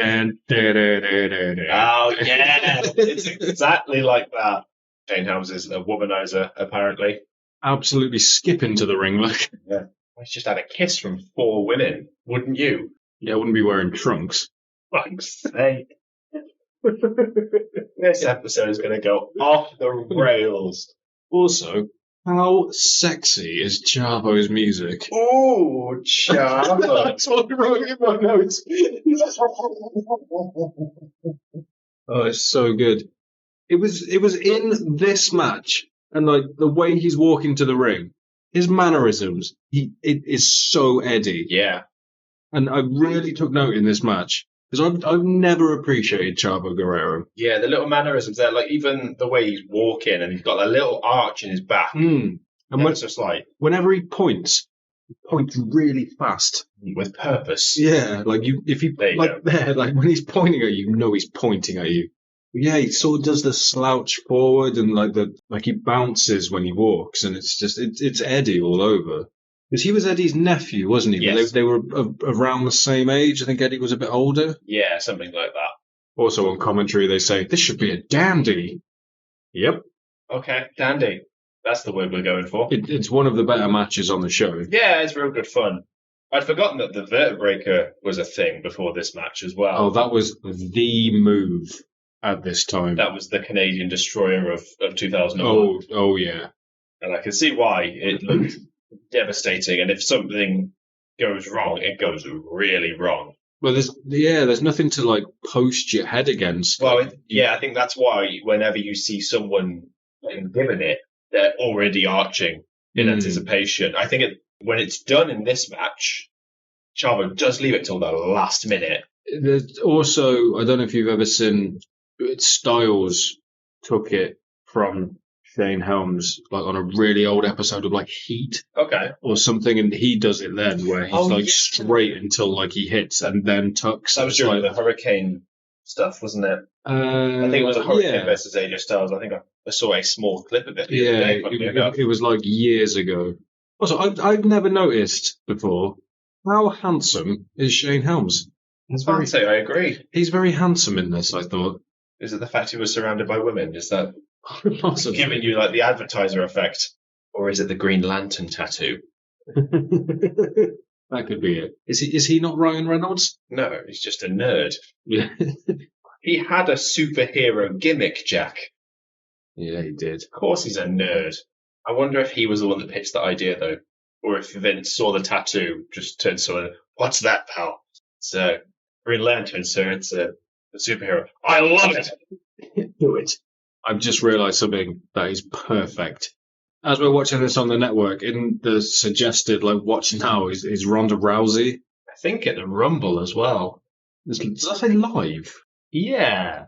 I don't want to know. Shane Helms did a quote on Twitter that is possibly one of my favourite wrestling quotes of all time from anybody ever. You warned me of this, and I don't know what to expect. Yes, I did. Are you familiar with who Mia Khalifa is? Yes. She is a adult film star. She, I think it was on a podcast, said that Ronda Rousey, when she joined WWE, was ruining her career because wrestling isn't a real sport. Okay. She said, and going over there is going to destroy her career. Shane Helms heard this and said, I'm not going to get offended by a porn star. Wrestling is a real sport. Our bodies take a pounding just like hers. Amazing. Yes, Shane. He did it without bringing her down either. Yeah. Which I think was, that's genius, is to sort of prove them wrong without insulting her. Yeah, exactly. It was almost there, I think. No, if anything, I think it was a sign of respect. Tastefully done. Yeah. Yeah, pounding's the perfect verb as well. I know, it's so good. Or adjective if you're Kevin Nash. Anyway. Off the rails, Jack. Chava's doing a submission. He does a few in this. I'm a big fan of that move. I can't remember what it's called, though. Is that the Muta lock? Yeah, actually. Is the one great chin lock that you did? Yeah. It's probably got a technical name. Yeah, it was at this point I noticed this is actually quite technical for a cruiserweight match, especially since it's for the Cruiserweight Championship. Well, I wouldn't say any of these two are high flyers either. No, not really, but when you think Cruiserweight, you think high flyers. Yeah. Mr. Durek doing his thing. That was it there. He shouts at Chavo and waits for Chavo to turn around and then takes a photo and hides. He's like, oh. It just looks so stupid. How drunk are you, sir? You do see him get up and come back with a few plastic cups. Oh, they completely messed this up. Yeah, that could have gone much better, the little lift up from a pin attempt. Yeah, they were trying to do the double bridge thing, which always impresses me because I don't know who does the work. I think it's shared. I think it has to be shared, and it takes a lot of core strength from both people to be able to do it. So, and there's a lot of room for that to go wrong. Because if the person on top just feels like sandbagging, ain't much you can do about it. You know, Chavo was the one that trained Zac Efron. Really? In Iron Claw. Wow, I didn't know that. Yeah, he did all the choreography for all that lot. Yeah, so that means potentially, if Iron Claw does really well, he could be up for like an Oscar or something for it. Yeah, possibly. Imagine Chavo Guerrero winning an Oscar. He would have more Oscars than like Willem Dafoe. Yeah, that would be weird. Well, you think of some of the people who have won Oscar, like that one bloke from Flight of the Conchords has an Oscar. Not the one. Jermaine Clement? No, the other one. Oh, yeah, the other member of Flight of the Conchords. He has an Oscar. Okay. He wrote Man or Muppet. Right, okay. And that won Best Song. Fair enough. That's like the wrestling equivalent of Lars Sullivan having more 5-star matches than Kurt Angle. It's ridiculous, isn't it? Oh, Lars Sullivan. Yeah, he was a thing. Less said about that, the better, I'd say. Yeah, this match sure made me realise just quite how smooth Chavo was in the ring. Like, I think it doesn't help from my perspective that most of the matches I saw him in, he was there with Eddie. Yeah. So he was always kind of outshone. Well, think of the family that he came from. Oh, yeah. I mean, is he second generation Chavo? Based on his lineage with Eddie, it would be Eddie's brother or sister, be his mum. So I'm guessing third. Okay. At least. But yeah, he came from a very strong wrestling family, so it was always going to happen. Yeah, I mean, I don't know where Gory sits on the family tree compared to Chavo. No idea. But yeah, he could have a good match with anybody. Yeah, he pretty much did. Well, he was, I believe, the only one out of the SmackDown 6 who didn't become world champion. Okay. I didn't know he was part of the SmackDown 6. Yeah, he's like an omission from that, in terms of like the tag team division, so there was Eddie, obviously. There was Benoit, there was Edge. Mm-hmm. Angle? I think Angle was one of them, yeah. And Ray was the other. Right. He was the only one not to win a world championship in WWE. Unless you count the ECW championship. Yeah, let's not. Weird landing that was. Yeah, I think, well, Shane's head did land on Chavo's knee for that reverse DDT, so it didn't have as much impact as it might have done.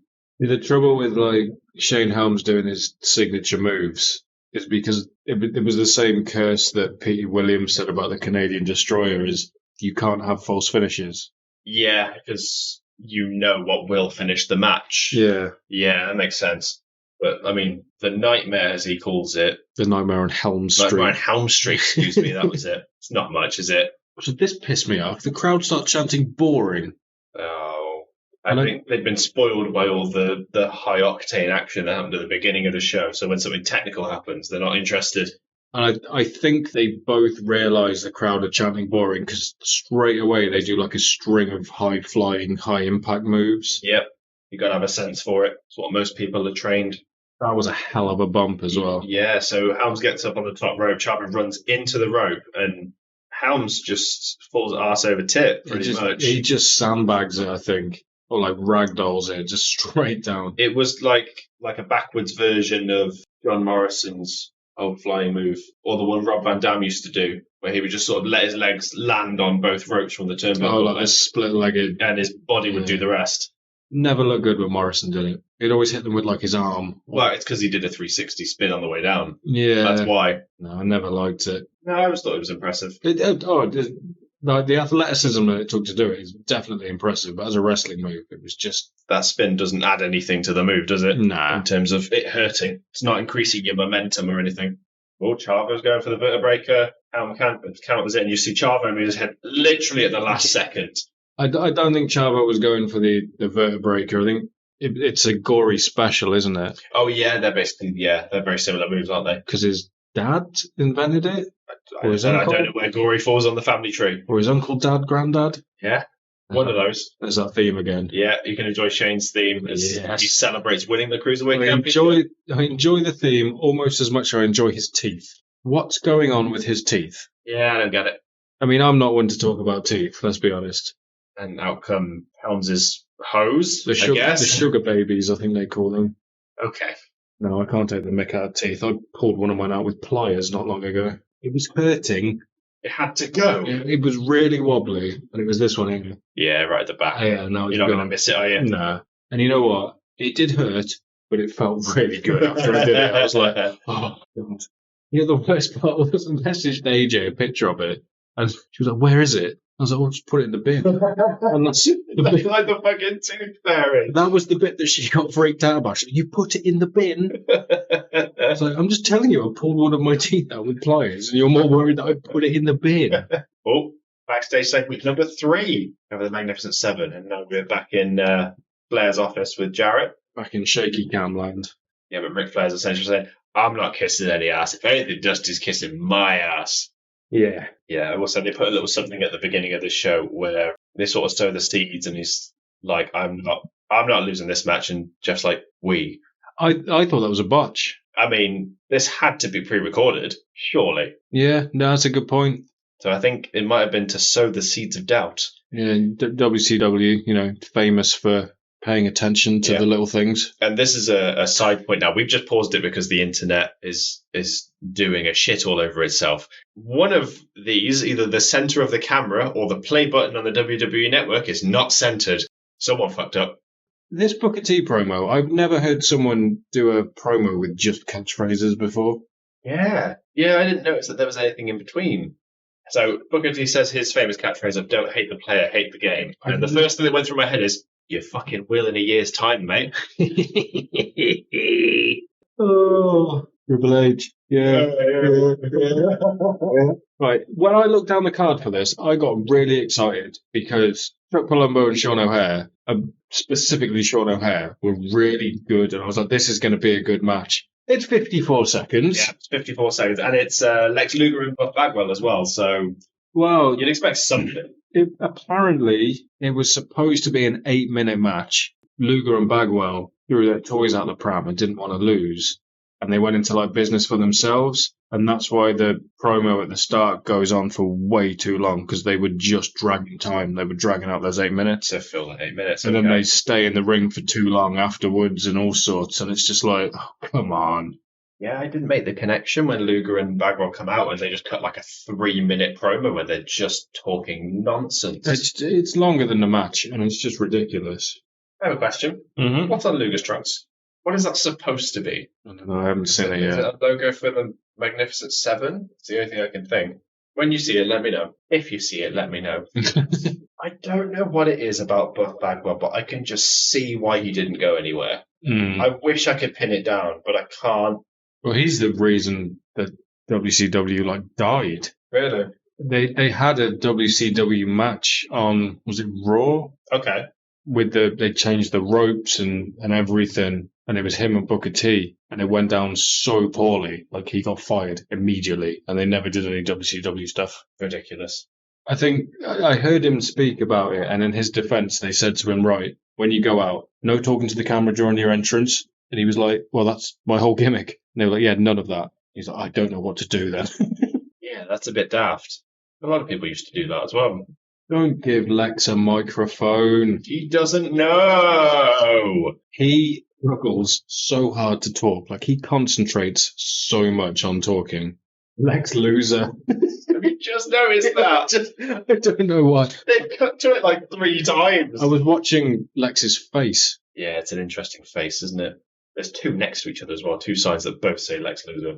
I'm pretty sure in this as well, he botches Columbo's and Sean O'Hare's names. He gets them like the wrong way round. He does get corrected. I feel like it's deliberate though. See, I thought he did it because he was messing up and Buff saved it. It looked like to me. No, he kind of catches himself and he's like, I don't even know what their names are. Yeah, either way, it was pretty funny, I thought. Yeah, I have no idea what that is on his tights. Yeah. Trunks. What is that? Is that a man flexing? Is it an M? Is it what? Yeah, there's a weird dot above it, which makes me think it's a man flexing, yeah. But it's still so stupid. It does possess quite a lot. Doesn't want to say have. There it is. Robert Lumber chuck. There you go. He catches himself immediately. He's, oh no, it's the other way around. So I feel like it's deliberate. God, imagine if it was like an accident. You'd be in the back going, oh, I'm going to land a Sean Tom bomb on you. It says this won't take him long. You're right about that. Yeah. And more house music. Oh, it's just so 90s, isn't it? Columbo and O'Hare. Which is funny because we're in the 2000s. Yeah, Sean O'Hare around this time was an absolute freak. You can tell. He's next to Chuck Palumbo and he looks huge. Yeah, he's one of those guys as well that should have done so much more than he did. I mean, look at the size of him. Weird that Buff Bagwell was the smallest man in the match. And obviously, he's not a small guy. I mean, I don't know how tall Sean O'Hare was, but he always slouched. Yeah, he makes Bagwell look like a child. You see him just get to the top rope, like, so fast. And this is ridiculous. That looks too far away, but he does hit the second Sean Dunn bomb onto both of them. Yeah. Yeah, I was wondering how that was going to go, because I knew the match was short. And I was like, oh, Buff's taking the pin. Because Lex wouldn't have taken the pin, but I'm surprised it was a double pin. Yeah. I mean, it makes them look like absolute monsters, but it was a disappointing match, because I would have liked to have seen Sean O'Hare actually do some stuff. Yeah, that's the problem, isn't it, with squashes? Mind you, like, they can make a statement when done right. Goldberg and Brock Lesnar comes to mind. Yeah. That made a hell of a statement. I can't remember if they stayed together after the buyout or not. I don't think they did. I don't remember them being together. I remember them trying to push Palumbo as a single star and it didn't work. Yeah, because they did the Billy and Chuck. Oh, yeah. Or Billy and Chucky. No, it was Billy and Chuck. I didn't even connect the dots. I remember the Chuck Palumbo thing. Not Billy and Chuck. That didn't even compute in my head that was the same Chuck. Yeah, you must feel so bad being in a tag team with someone like Sean O'Hare where everyone's like, oh, this guy is the next best thing. Yeah, that's got to suck. Well, look who it is. One Scott Steiner. When I was watching this, my wife came in. She said, what's wrong with him? It's a good question. I don't even know where to begin answering that question. There's at the camera for an uncomfortably long amount of time as well. Yeah, I think he was waiting for it to cut away. It just didn't. They couldn't move. And this is where we get the creepy angle. We've got the Canyon and Ernest Villa match. Oh, yeah. Luger and Buff take a very long time to get out of the ring. Yeah, it's like some sort of production botch because they start playing like Canyon's music and they just sell it for way too long. Yeah, I didn't make the connection. I think it's quite clear they went into business for themselves then. He's very sweaty for someone that wrestled 54 seconds. There was probably a lot of body heat in that room, which doesn't help. Yeah. And the lights. Yeah, that's a good point. And a lot of oil. Yeah, I don't know why he's selling his neck either. You took a Shanton bomb. Well, with the super kick. Mm. Now we go for another production issue. Did you quite notice how loud Canyon's music is? Yeah. Why? Because it's Canyon. The cool entrance, to be fair. It is, but you can't hear the commentators. What are you saying, Tony? Speak up. Canyon's a really sad wrestling story. Canyon was gay, and he didn't tell anyone because he was worried he'd get, ostracized. And yeah, that rings a bell now. Yeah, they did did they do a Dark Side of the Ring on Canyon? They did. Yeah. But he was every time you watch a Canyon match, you saw something new. Like, some of the stuff he did in the ring was really good, really innovative. But they just portray him as a creep in this particular storyline. I did read up on Ernest Miller because I wasn't familiar with him. Did you know? And what's on the back of his shirt will be a bit of a giveaway here. Yeah. His theme music was the basis for Brodus Clay's music. Yeah, I was gonna say the same thing. Yeah, I'm not sure if he's supposed to be using it in this, and it's just been edited out for the. I haven't think so because I didn't see any connection when looking at it. I'm honestly trying to think who this third person is. Unless we've missed it, but we'll see. You can have a think. Yeah, that's another thing that's pushed into this is that Canyon's got a cast on his right wrist, and they really push the fact that it's kind of a weapon, but it's legal because it's part of his body. I think it was legit as well. Yeah, but it fits really well in this particular storyline. Yeah, I think this match would be better if we were invested in the story. I mean, it's still a decent match. Yeah, it's fine as it goes. It's really middle of the road for this show.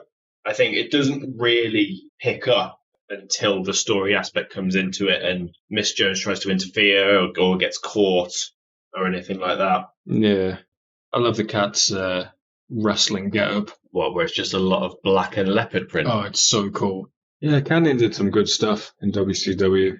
Yeah, I'd heard he was quite well loved as a performer. He was he did the Mortis stuff when he was with he did a storyline with Glacier. Okay. I don't know how familiar you are with that. I remember it being a very bad gimmick. Glacier. That's about all I remember. Yeah, I think it had the most expensive entrance in WCW. Wow. There was all like lasers and stuff. But it was weird when that was going on. That was like the whole NWO storyline was going on, and then just like they called it the Blood Runs Cold storyline, just existed in its own like separate universe. Oh, okay. As well, which was like really cool. Yeah, WCW was kind of wild, wasn't it? Yeah. I mean, I say that WWE had a live crucifixion on their show, so did ECW. Yeah. Kurt Angle was at that event. Really? ECW. He was looking to sign with a professional wrestling company. Right. And he was at the ECW event when they crucified the Sandman. And Angle, being a sort of devout Christian, was like, nope. Not for me. None of that, thank you. Well, he didn't say anything when The Undertaker did it. He wasn't there. Yeah. Well, he mentions it on the Rise and Fall of ECW where he says Paul Heyman said he didn't know anything about it, which was kind of worse because if you don't know what your performers are doing, what sort of promotion is this? It was cowboy at best, was ECW. So good though. Have you ever seen the Rise and Fall of ECW? No, I think I've seen the odd clip here and there, but I've never seen the whole thing. I've never seen the Attitude Era stuff either because I know they did a couple of little documentaries on that. Or the Monday Night War specifically. Yeah, I haven't seen that. It is also on the network, so we'll get around to watching it. The James Brown elbow. Oh, because he did a thing with James Brown, didn't they? I think James Brown did like an unannounced appearance in WCW. Really? It was really strange. Yeah, James Brown's a character, though, to be fair. That was a 3 count. Yeah, he points out specifically because he caught the leg just in time. Yeah. Don't count the 3 then. It's just confusing. We're wrestling fans. That's why he very specifically picked up Canyon's arm and threw it down again. And was like, no, you didn't win. Go back in there. I don't know why he's still selling that Boston Crab because there's nothing to it. No. Like Canyon's just holding his legs. His legs are at a 90-degree angle. Yeah. Be like a good stretch. Oh, I cannot figure out what he's saying that move is called, but it's essentially Kofi Kingston's Trouble in Paradise. The feliner? Feliner, it makes sense with a cat. As in like flatliner and a feline hat. Yeah, I get it. Kick. Yeah. So I keep saying words. Yeah. Say as many as you want, mate. We're on a podcast. Leopard, print, black. No, maybe not that one. I'm in the colour of his attire. He's more caramel. Stop talking like that. God's sake. Here's that little punch he did, when he turned around. It was a nice way to get out of the back suplex and land on top of him without it just being manoeuvring your body. So Miss Jones is up on the apron, and Kanyon just hits the ref. He puts something down the front of his trunks as well, and I don't think it's referenced again. They mention it on commentary, but then it's never a thing again. It's weird, isn't it? Miss Jones is gonna give Kanyon a little kick. No, she's not. Absolutely woofed it anyway. Take that, you cat. Is that guy in the front calling for the Kanyon cutter? Yeah. Someone watches a wrestle or two. And Miss Jones, not even slightly scared. I thought he was going to do the old Pete Dunne and snap her fingers.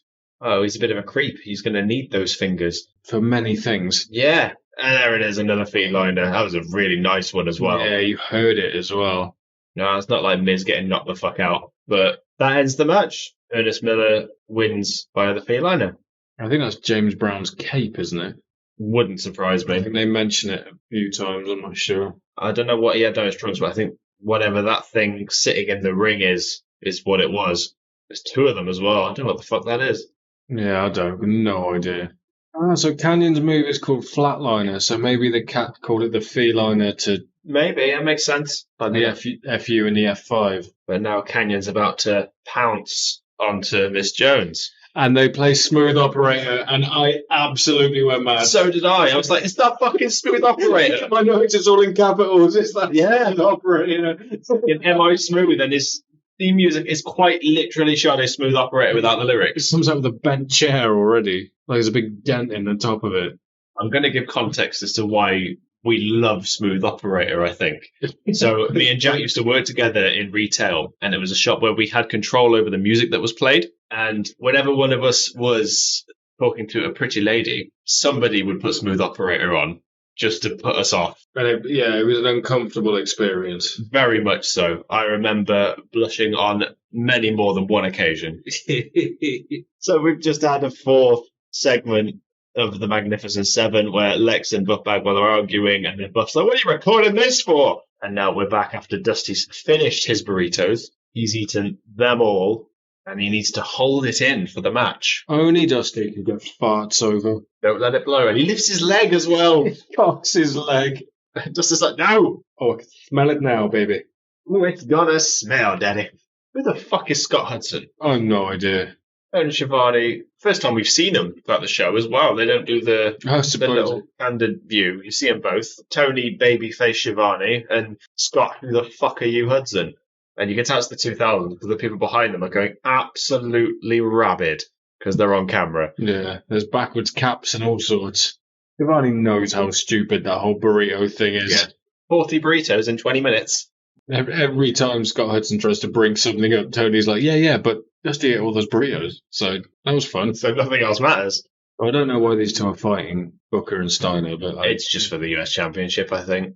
It might have been a Magnificent Seventh thing because you can see like everybody beats up Booker at some point. I think actually, because Scott addresses it, I think he was also fighting for the world title at one point because they list him as one of the people that they take out, as well as Sting and Goldberg. Okay. Booker would go on to be the last WCW champion. He would. Did he debut with the belt in the Invasion? I actually don't know. Because the big gold belt, isn't it? They didn't change him much, though, when he moved over, did they? I don't think they had to. Mm-mm. His music always makes me laugh, though. Because if it goes on long enough, you hear that weird woman. It looks like she's just shaking her head back and forth. Yeah, I've never noticed that. I noticed that as a teenager, and I've never been able to unhear it. Always love a Rick Steiner match. Yeah, say what you want about the Steiners. They're bloody entertaining to watch, for good or for ill. So this is only the second Rick Steiner match that we've watched for the podcast. And the first one was a squash. Mm-hmm. I wasn't aware that he passed the barking down to Bron before watching this show. Oh, were you not? No, I know. I didn't even know he was called the Dog-Faced Gremlin before that. Because previous to this, it was technically the headline match of Great American Bash 91, where he's there with Paulie Dangerously. Oh, the steel cage match, yeah.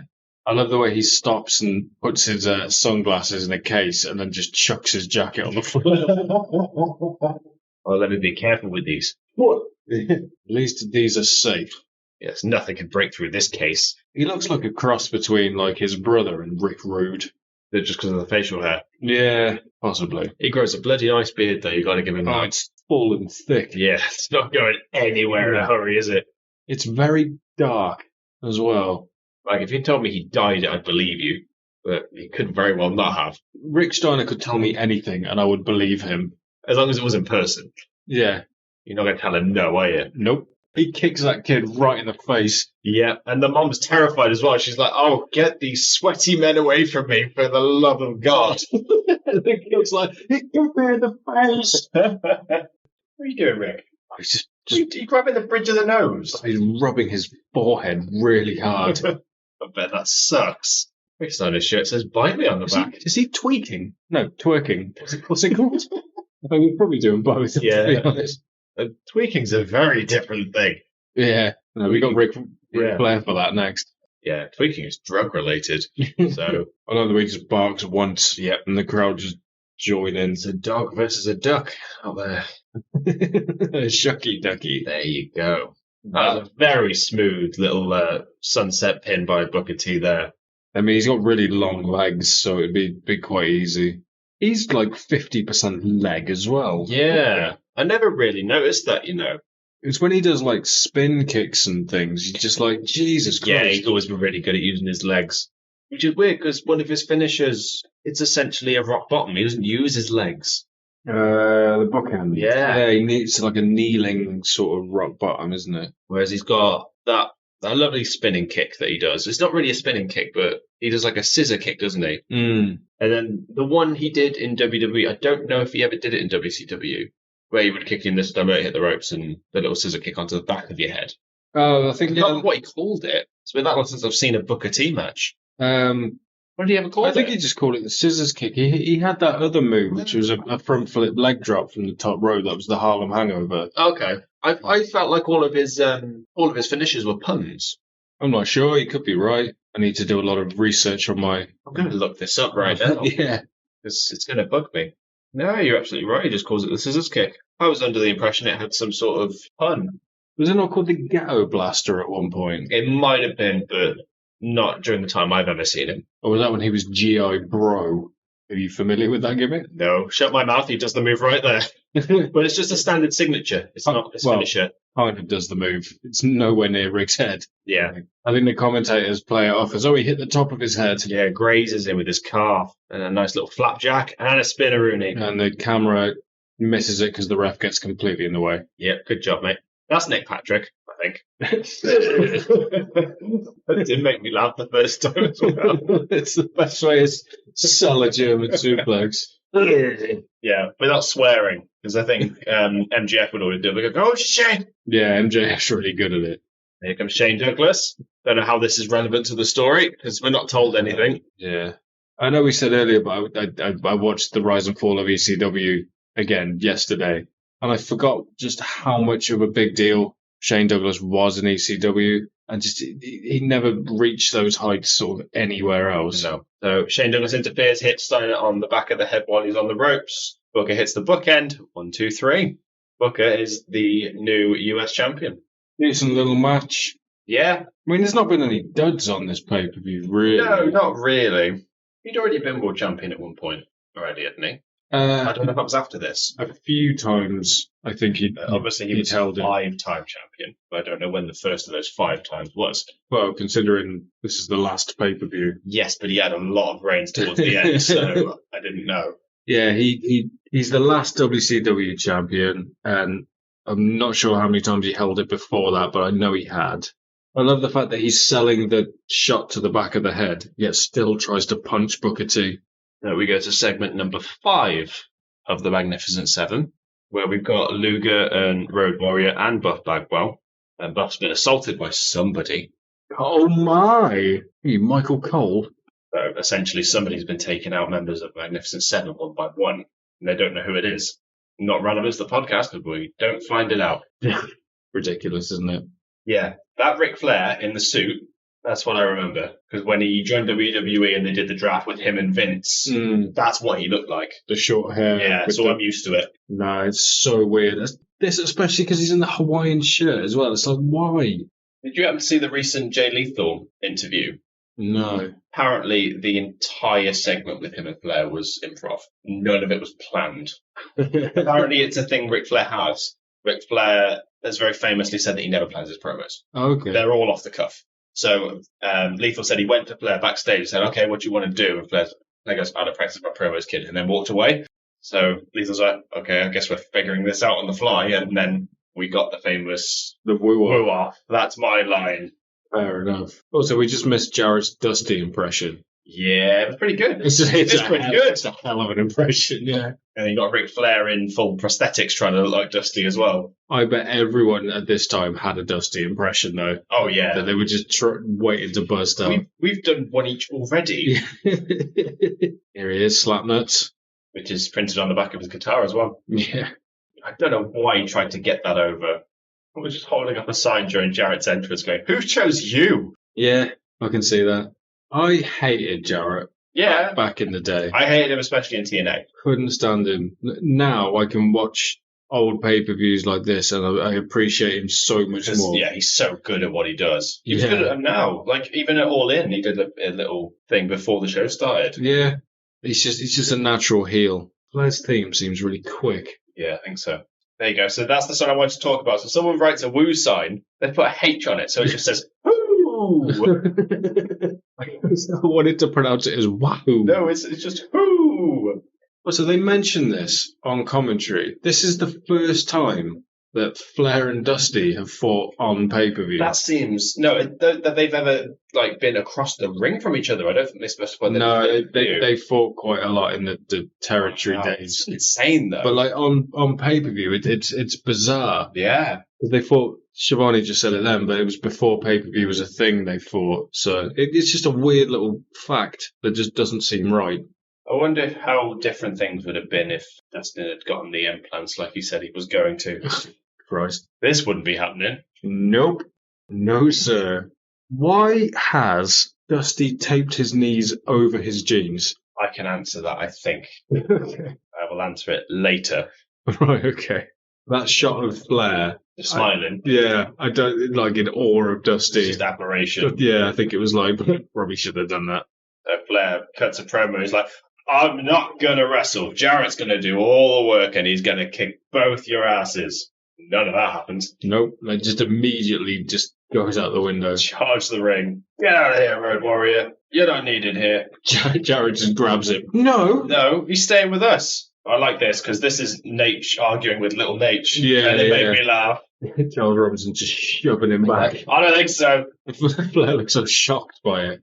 Like that scene in It's Always Sunny where they go back in time and Charlie meets himself. Yes. Oh my God, it's listening to itself talk. My voice is high! I can't get my voice that high. I think Flair's had to change his mind. He's going to have to wrestle. Oh, in a Hawaiian shirt, no less. You can just hear Flair just yelling off camera. He's bloody good at that. Crazy to think I've seen Ric Flair wrestle live. Yeah. Doesn't seem right. I think you're the most legendary wrestler that I've seen wrestle live. But I've also seen Roddy. Yeah. I've seen Sting now. I haven't seen that many live wrestling events. If they keep All In going, we'll have to go at some point. Yeah. I saw Drew McIntyre. Yeah. I saw Cassius Ohno. Pete Dunne versus Trent Seven. That was a good match. Yeah, I've heard a theory that they're pretty much going to host all the B shows outside of the US now. Okay. Which makes sense with the trajectory they're showing. Because you've got Elimination Chamber in Australia, you've got the Bash of Berlin coming. They'll probably have another UK show next year, or this year even. This move just doesn't look like it hurts. No, it's because Jarrett's already up against the pole, so he's just like a weird frog leg. Yeah, that's all he's doing. If you drag him, it looks like it hurts. Yeah. But he's already there, so it's kind of on Jarrett, really. Yeah, I think Dustin's attire is a bit weird here. He's just wearing a red shirt with massive buttons and then just a pair of trousers with massive buttons going down the side. Yeah, it's like that sort of cowboy attire, isn't it? Yeah, but it's quite camp. Well, I mean, yeah, this is Dustin Rhodes we're talking about, but no. Probably isn't the campest thing he'd worn this week. No. The crowd are going absolutely mad for Dusty. They love their legends. Fuck's sake. So, I think that was Scott Hudson. I couldn't quite hear it, but I'm going to say that if Dusty and Dustin win, how the fuck is he going to get his ass past Ric Flair's snout? Here comes Dusty, and the crowd go absolutely nuts. And he's dancing, he's just telling Flair, wait a minute, let me do my thing. Hold on there, baby. He has the crowd in the palm of his hand. It's so good to watch. Just having fun as well. I think he's gasping because he's supposed to be holding in a fart. Oh, yeah. The whole match, he's supposed to be holding in some terrible gas. So now that Dusty's in the ring, I think I can shed a little light on the tape on the knees. And I have a theory. Dusty then wears trousers that fit him properly. Yeah.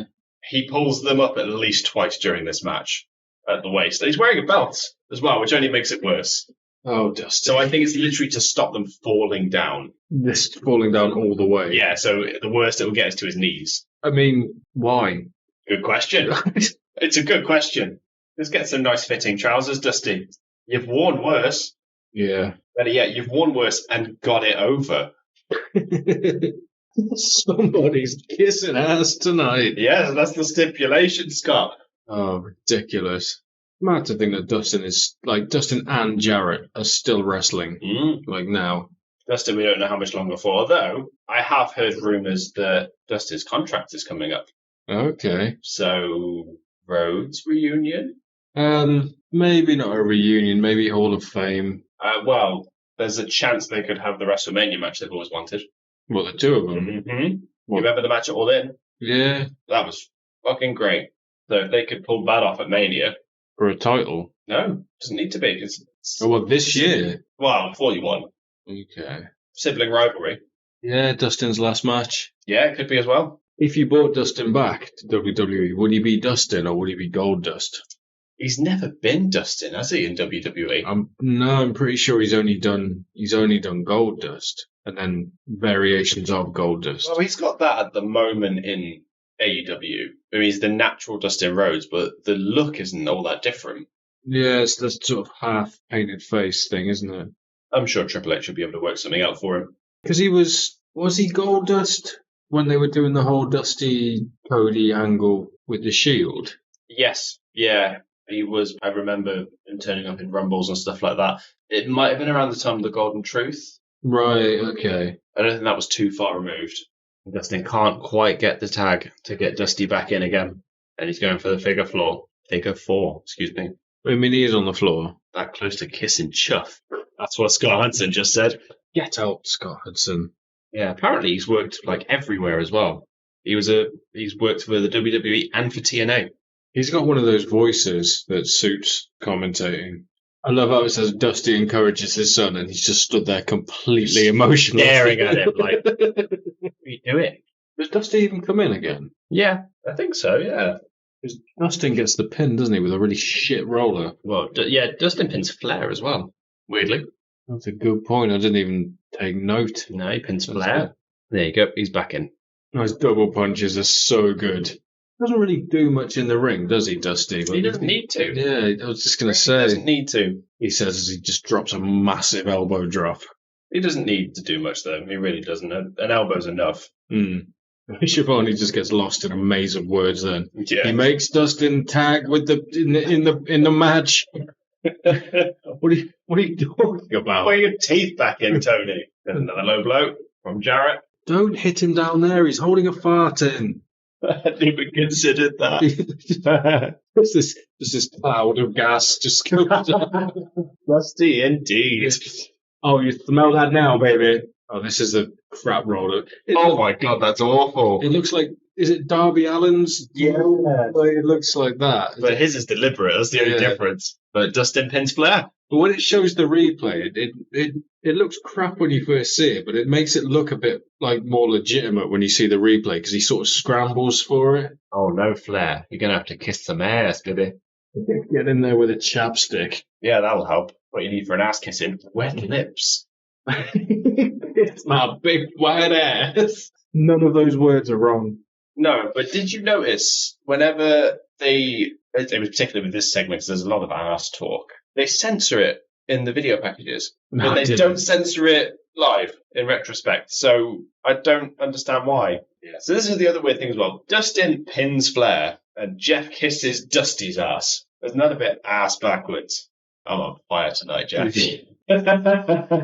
God, speaking of ass backwards, look at Dusty with big red pants. That's like you guys say, big red cheeks then. That could have been better, because he just holds it against him for like a second. And his face is turned sideways. Yeah. I mean, if you compare it to Rikishi, it's nothing, really. Rikishi would just go in. I love the fact that Dusty just stands there with his trousers down. And Dusty's like, Dad, you're embarrassing me. It's just like, what, baby? I'm going to stand here like this, Daddy. Swinging in the breeze, baby. You gotta let him loose. Give me some air, baby. Oh, he's trying to dance as well. Oh, that's ridiculous. So good. Only Dusty could make that work. There we go. Do your ill-fitting belt up and get out of the ring. When you think of stuff like that, when you look at stuff like that, it's no wonder Dustin was fine with the shit he had to do. Yeah. And Cody didn't really fall down the same route. I mean, he did all right. Yeah, I mean, the Stardust thing was stupid, but that was just because of Dustin. They had, in my opinion, a golden opportunity to turn Cody into what he is now. When he was doing Stardust was when Dusty died. Yeah. Wasn't it? And then they took them off TV for a little bit. They had the perfect opportunity to bring him back then as Cody Rhodes. Well, he didn't become the American Nightmare, did he, until he left? I don't think that gimmick happened until he turned up in New Japan or NWA. Yeah, it was during one of his like excursion things, maybe TNA. Yeah, I think that's the problem. Sure. Is that you don't get the American Nightmare without the release. Yeah. There you go. So there you see Scott Steiner's listing all the people he's taken out, including Kevin Nash, Sid Vicious, Goldberg, Sting, and Booker T, even though Booker T's on the card. So he hasn't taken him out, he's just beaten him for the title. That big gold belt is probably one of the best looking belts. Like wrestling belts, I think, ever. Totally agree. I think the only one that I personally think is better looking is the last IWGP belt. The one that Okada held for like a year and a half. Yeah. Outside of custom belts, anyway, because they're the Smoking Skull. I think so. And the winged. What was the Winged Eagle? That was the Winged Eagle. Yeah, that's just what it was called. Then you had the Smoking Skull. Yeah. The Brahma Bull. Spinner belt? Yeah. The only time I ever liked the spinner belt was when Rob Van Dam won it and he did a promo going, look, it spins. It was like, yeah, sound. That's the perfect response to it. It's just 100%. Look at that crisp white suit. Yeah, that Michael, what's his face, is wearing. I can never remember his name. Buffer. That's it. I always get confused because there's Michael Buffer and there's Bruce Buffer, and one does UFC. And one does. Are they related, or is it the same person? I have to assume so, but God knows. I don't know. Put your sign down, kid. Goldberg's not here. No, he nearly killed himself trying to punch through a limousine. Is that this time? Is that around here? Yeah, he's already done it. Already done it at this point. Oh, it's so horrible. Like, legitimately nearly died doing that. Like, ripped through his artery, I think, and nearly bled out. And they caught it on camera as well. Yeah. Stupid. It doesn't look too bad when he's trying to... Because he tries to backfist his way through the window and then it breaks. And then it isn't until he slams both of his hands on, like, the bonnet of it and you see the blood just go... And it's like, oh, God. Right. You ready to watch Scott Steiner get banged? Can't imagine anything I'd want to see more. Oh, DDP. Big Papa Pump. Oh, I'm in my 30s. We're both in our 30s. Looking at DDP in this and how over he is with the fans. Do you remember what he did in WWE? Stalker gimmick. What the fuck? And that was it. I mean, he was the People's Champion. They called him the People's Champion, DDP. Like that at this time, that is like ready-made feud with The Rock. Yeah. He could have come in and done anything. Like, even if he lost to The Rock, he would have been in there with The Rock. Yeah. Like, he was the biggest star. And they could have, they would have bought the trademark for that as well, one way or another, whether The Rock had it first or whether DDP had it and they bought it during the acquisition. Either way. Yeah. Yeah, that's ready-made. When he first came out, I was really hoping this is the one where he came out with a tiger for no reason, but it's not. I can't remember which pay-per-view that was, or even if it was on a pay-per-view, he just came out with a fucking tiger. And I was like, Jesus Christ. So stupid. Yeah, I forgot how much Scott Steiner was billed as. 288. He's shorter than DDP as well. I think DDP's 6'5" and he's 6'2". Yeah, DDP's quite like lanky, isn't he? It's deceptive. Randy Orton's 6'5". Yeah, he's surprising. When I realised how tall Orton was, I remember it was when the Authority was a thing, and I can't remember who was stood in a line, but it was Kane doing the Authority gimmick, and then it was Orton, Show, and then Rollins, who looked like a little boy, stood next to them all. And I remember thinking, how fucking tall is Randy Orton? Yeah. Like, it's ridiculous. Yeah, because they're like 6'10". Yeah. Kane and Show. They are literally, like, and it was when Rollins was doing that gimmick where he was like hugging the belt. And it just looked like tiny. He's like a child. Like a child, like hugging this belt. He's what, 5'11"? 6 foot? Something like that. I mean, imagine he's taller than we think he is, but stood next to, like, literal giants. Luckily, that's changing, I think. The perceptions of that, at least, because Rey Mysterio was the only person, like, under 5'10" who ever had a look in. And I think... Benoit was, what, 5'7", 5'8"? Maybe. But his was pure skill. But it's way more common now that the smaller guys are getting a chance with your likes of your Johnny Gargano and like Tyler Bates, not long been called up to the main roster, and he's like 5'7". Yeah. He's also like 175 pounds, which is crazy. I weigh that. Yeah, that's nuts, isn't it? But this match actually kind of annoyed me because obviously it's Falls Count Anywhere. Much more than half of this match takes place in the ring. Yeah, I wrote that down as well. They seem to go out. Annoying. They go out in the crowd. Steiner takes that crutch off the obviously a real fan, definitely not a planned kid. Mm-hmm. Have we got to the point with the circle? The circle? He picks a circle out of the crowd. Oh no, I think that's in a minute, isn't it? That's that. That's just before they go in. That weird thing that makes a really loud noise. I have a weird observation with this match as well, and I need clarification on it. I need a second pair of eyes. When it happens, I will show you. Did you notice anything else about that circle spot as well? You didn't see who he took it off? No. Oh, I think I have it in my notes. Yeah. I noticed. But that's what I need clarification on. When the spot happens, I just want to make sure we're talking about the same thing. Yeah. Oh, maybe the circle spot happens after this then. I thought no, it's because it's right at the bottom of the ramp, so I think they're coming round. Oh, right. Yeah, I thought it was they did it and then went into the crowd. Yeah, but the other annoying thing is that there's not a lot of weapon usage either. No. Like, Steiner's just hit DDP with a trash can. He's about to take a crutch off this not planted kid and hit him with that. And it's a wooden crutch as well, which I think they stopped using those in the 2000s. Just there because it snaps into a million pieces when he hits DDP with it. Oh, yeah, it does. It just splinters. It's a nice effect, although you're very close to people, so that could go horribly wrong, especially with Scott Steiner wielding the damn thing. Yeah. His strength to throw it into row Z. So this was interesting, I thought, because I don't think I've ever seen DDP or Steiner go through a table. No, I don't think I have either. It was a really weird sight. There you go. Another splintered crutch, thanks to DDP. Yeah, that table didn't want to break, did it? No. Didn't have it. Was literally just a very soft elbow drop that did it. Yeah. Enough of the unprotected shots to the head, guys. It's just, yeah. It's never comfortable to watch anymore. God forbid if we ever watch the Royal Rumble 2000. Which one was that one? Cactus Jack, The Rock. Oh. Yeah. Yeah. There you go. There's one circle. That's not the circle I want. No, yeah, I think we're talking about the same thing. Yeah. It's Paul London. It's Paul London. Yeah. Obviously Paul London. Yeah, because I wrote that. I don't even, what is that supposed to be? I don't know what these circles are supposed to be. No, they don't know either, to be fair. The commentator's like, what is that thing? Yeah. And it's not like, there's two people on opposite sides of the crowd holding them. Yeah. So. Who's on the other one? Brian Kendrick. I don't know. Only if they backflip. Did you ever see that spot? You know, London always used to dive under the top rope. Yes. And slide into the ring. You see when he went out the other side? No, I don't think I ever did. It's so funny. It's obviously deliberate, but he goes all the way through and goes out the other side and stands up and goes, what?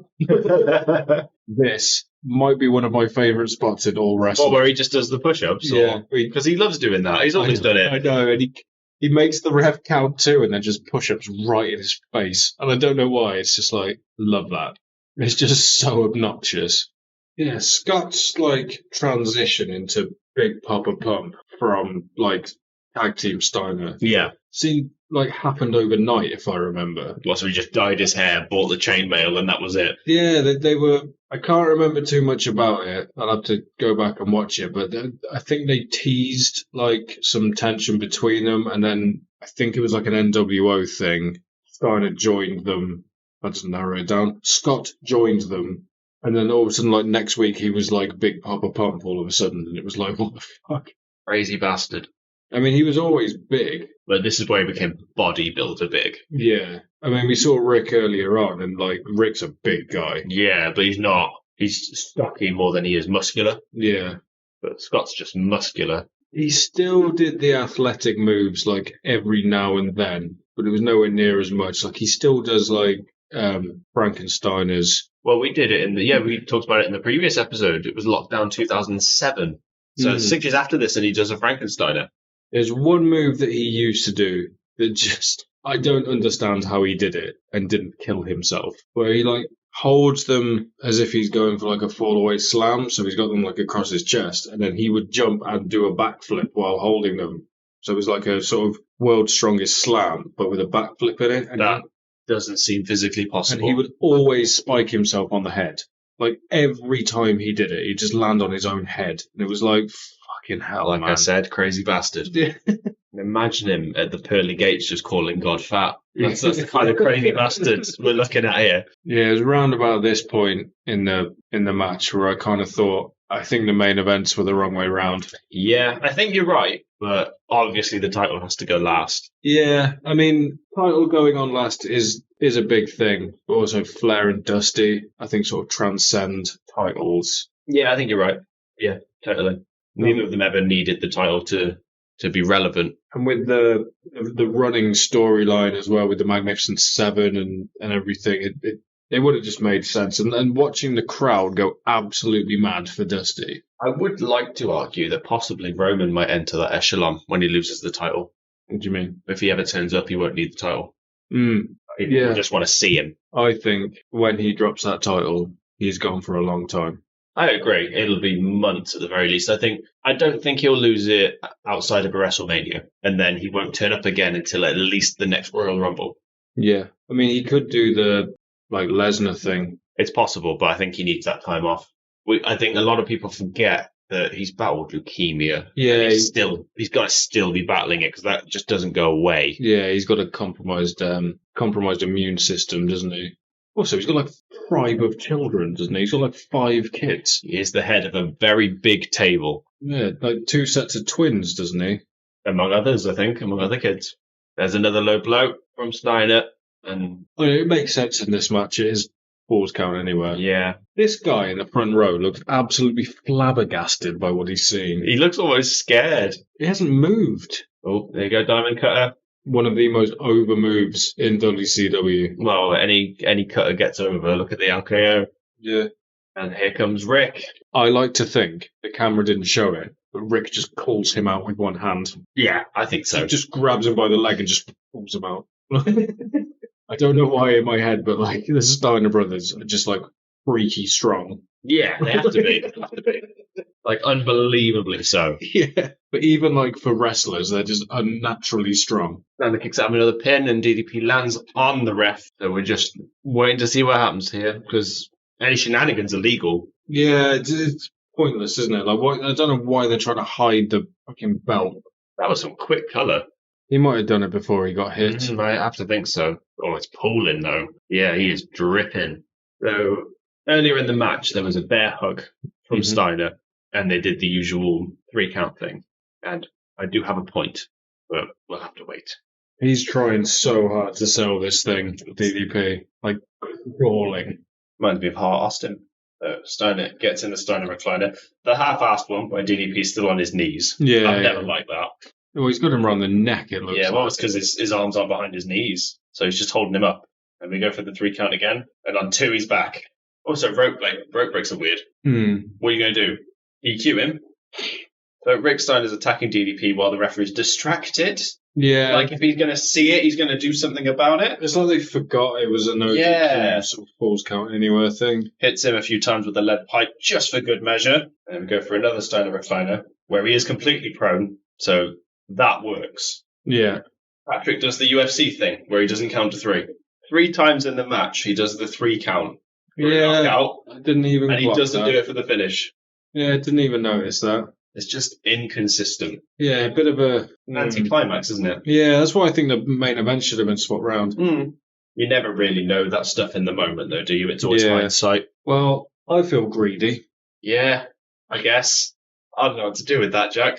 We just stop. Well, not yet, because overall, it's a pretty good show. Yeah. There's definitely some highlights. The main event let it down quite a lot in terms of stuff like that, and there's a couple of matches where it goes on a little too long. It's felt like it could have been half an hour, could have easily been cut, particularly with all the backstage nonsense that didn't really need to be there. No.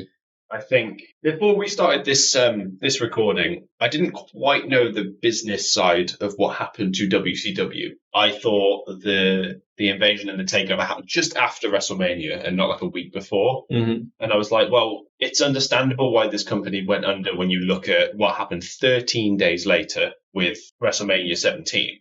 But with the business side of things as well, it's a shame. Like, we got a lot of really cool WWE moments out of it. Yeah. But can't help but wonder what if, I think, is the takeaway from the show, because there's definitely highlights in here. Yeah. Oh, well. What can you do? Never happy, are we, wrestling fans? Don't know what you're talking about, mate. All right, so that was us talking over WCW Greed 2001. I guess we'll catch you in the next one. Hopefully it's not 3 hours long. Hopefully there's no Dusty's ass. Yeah, less Dusty's ass, please. Bye.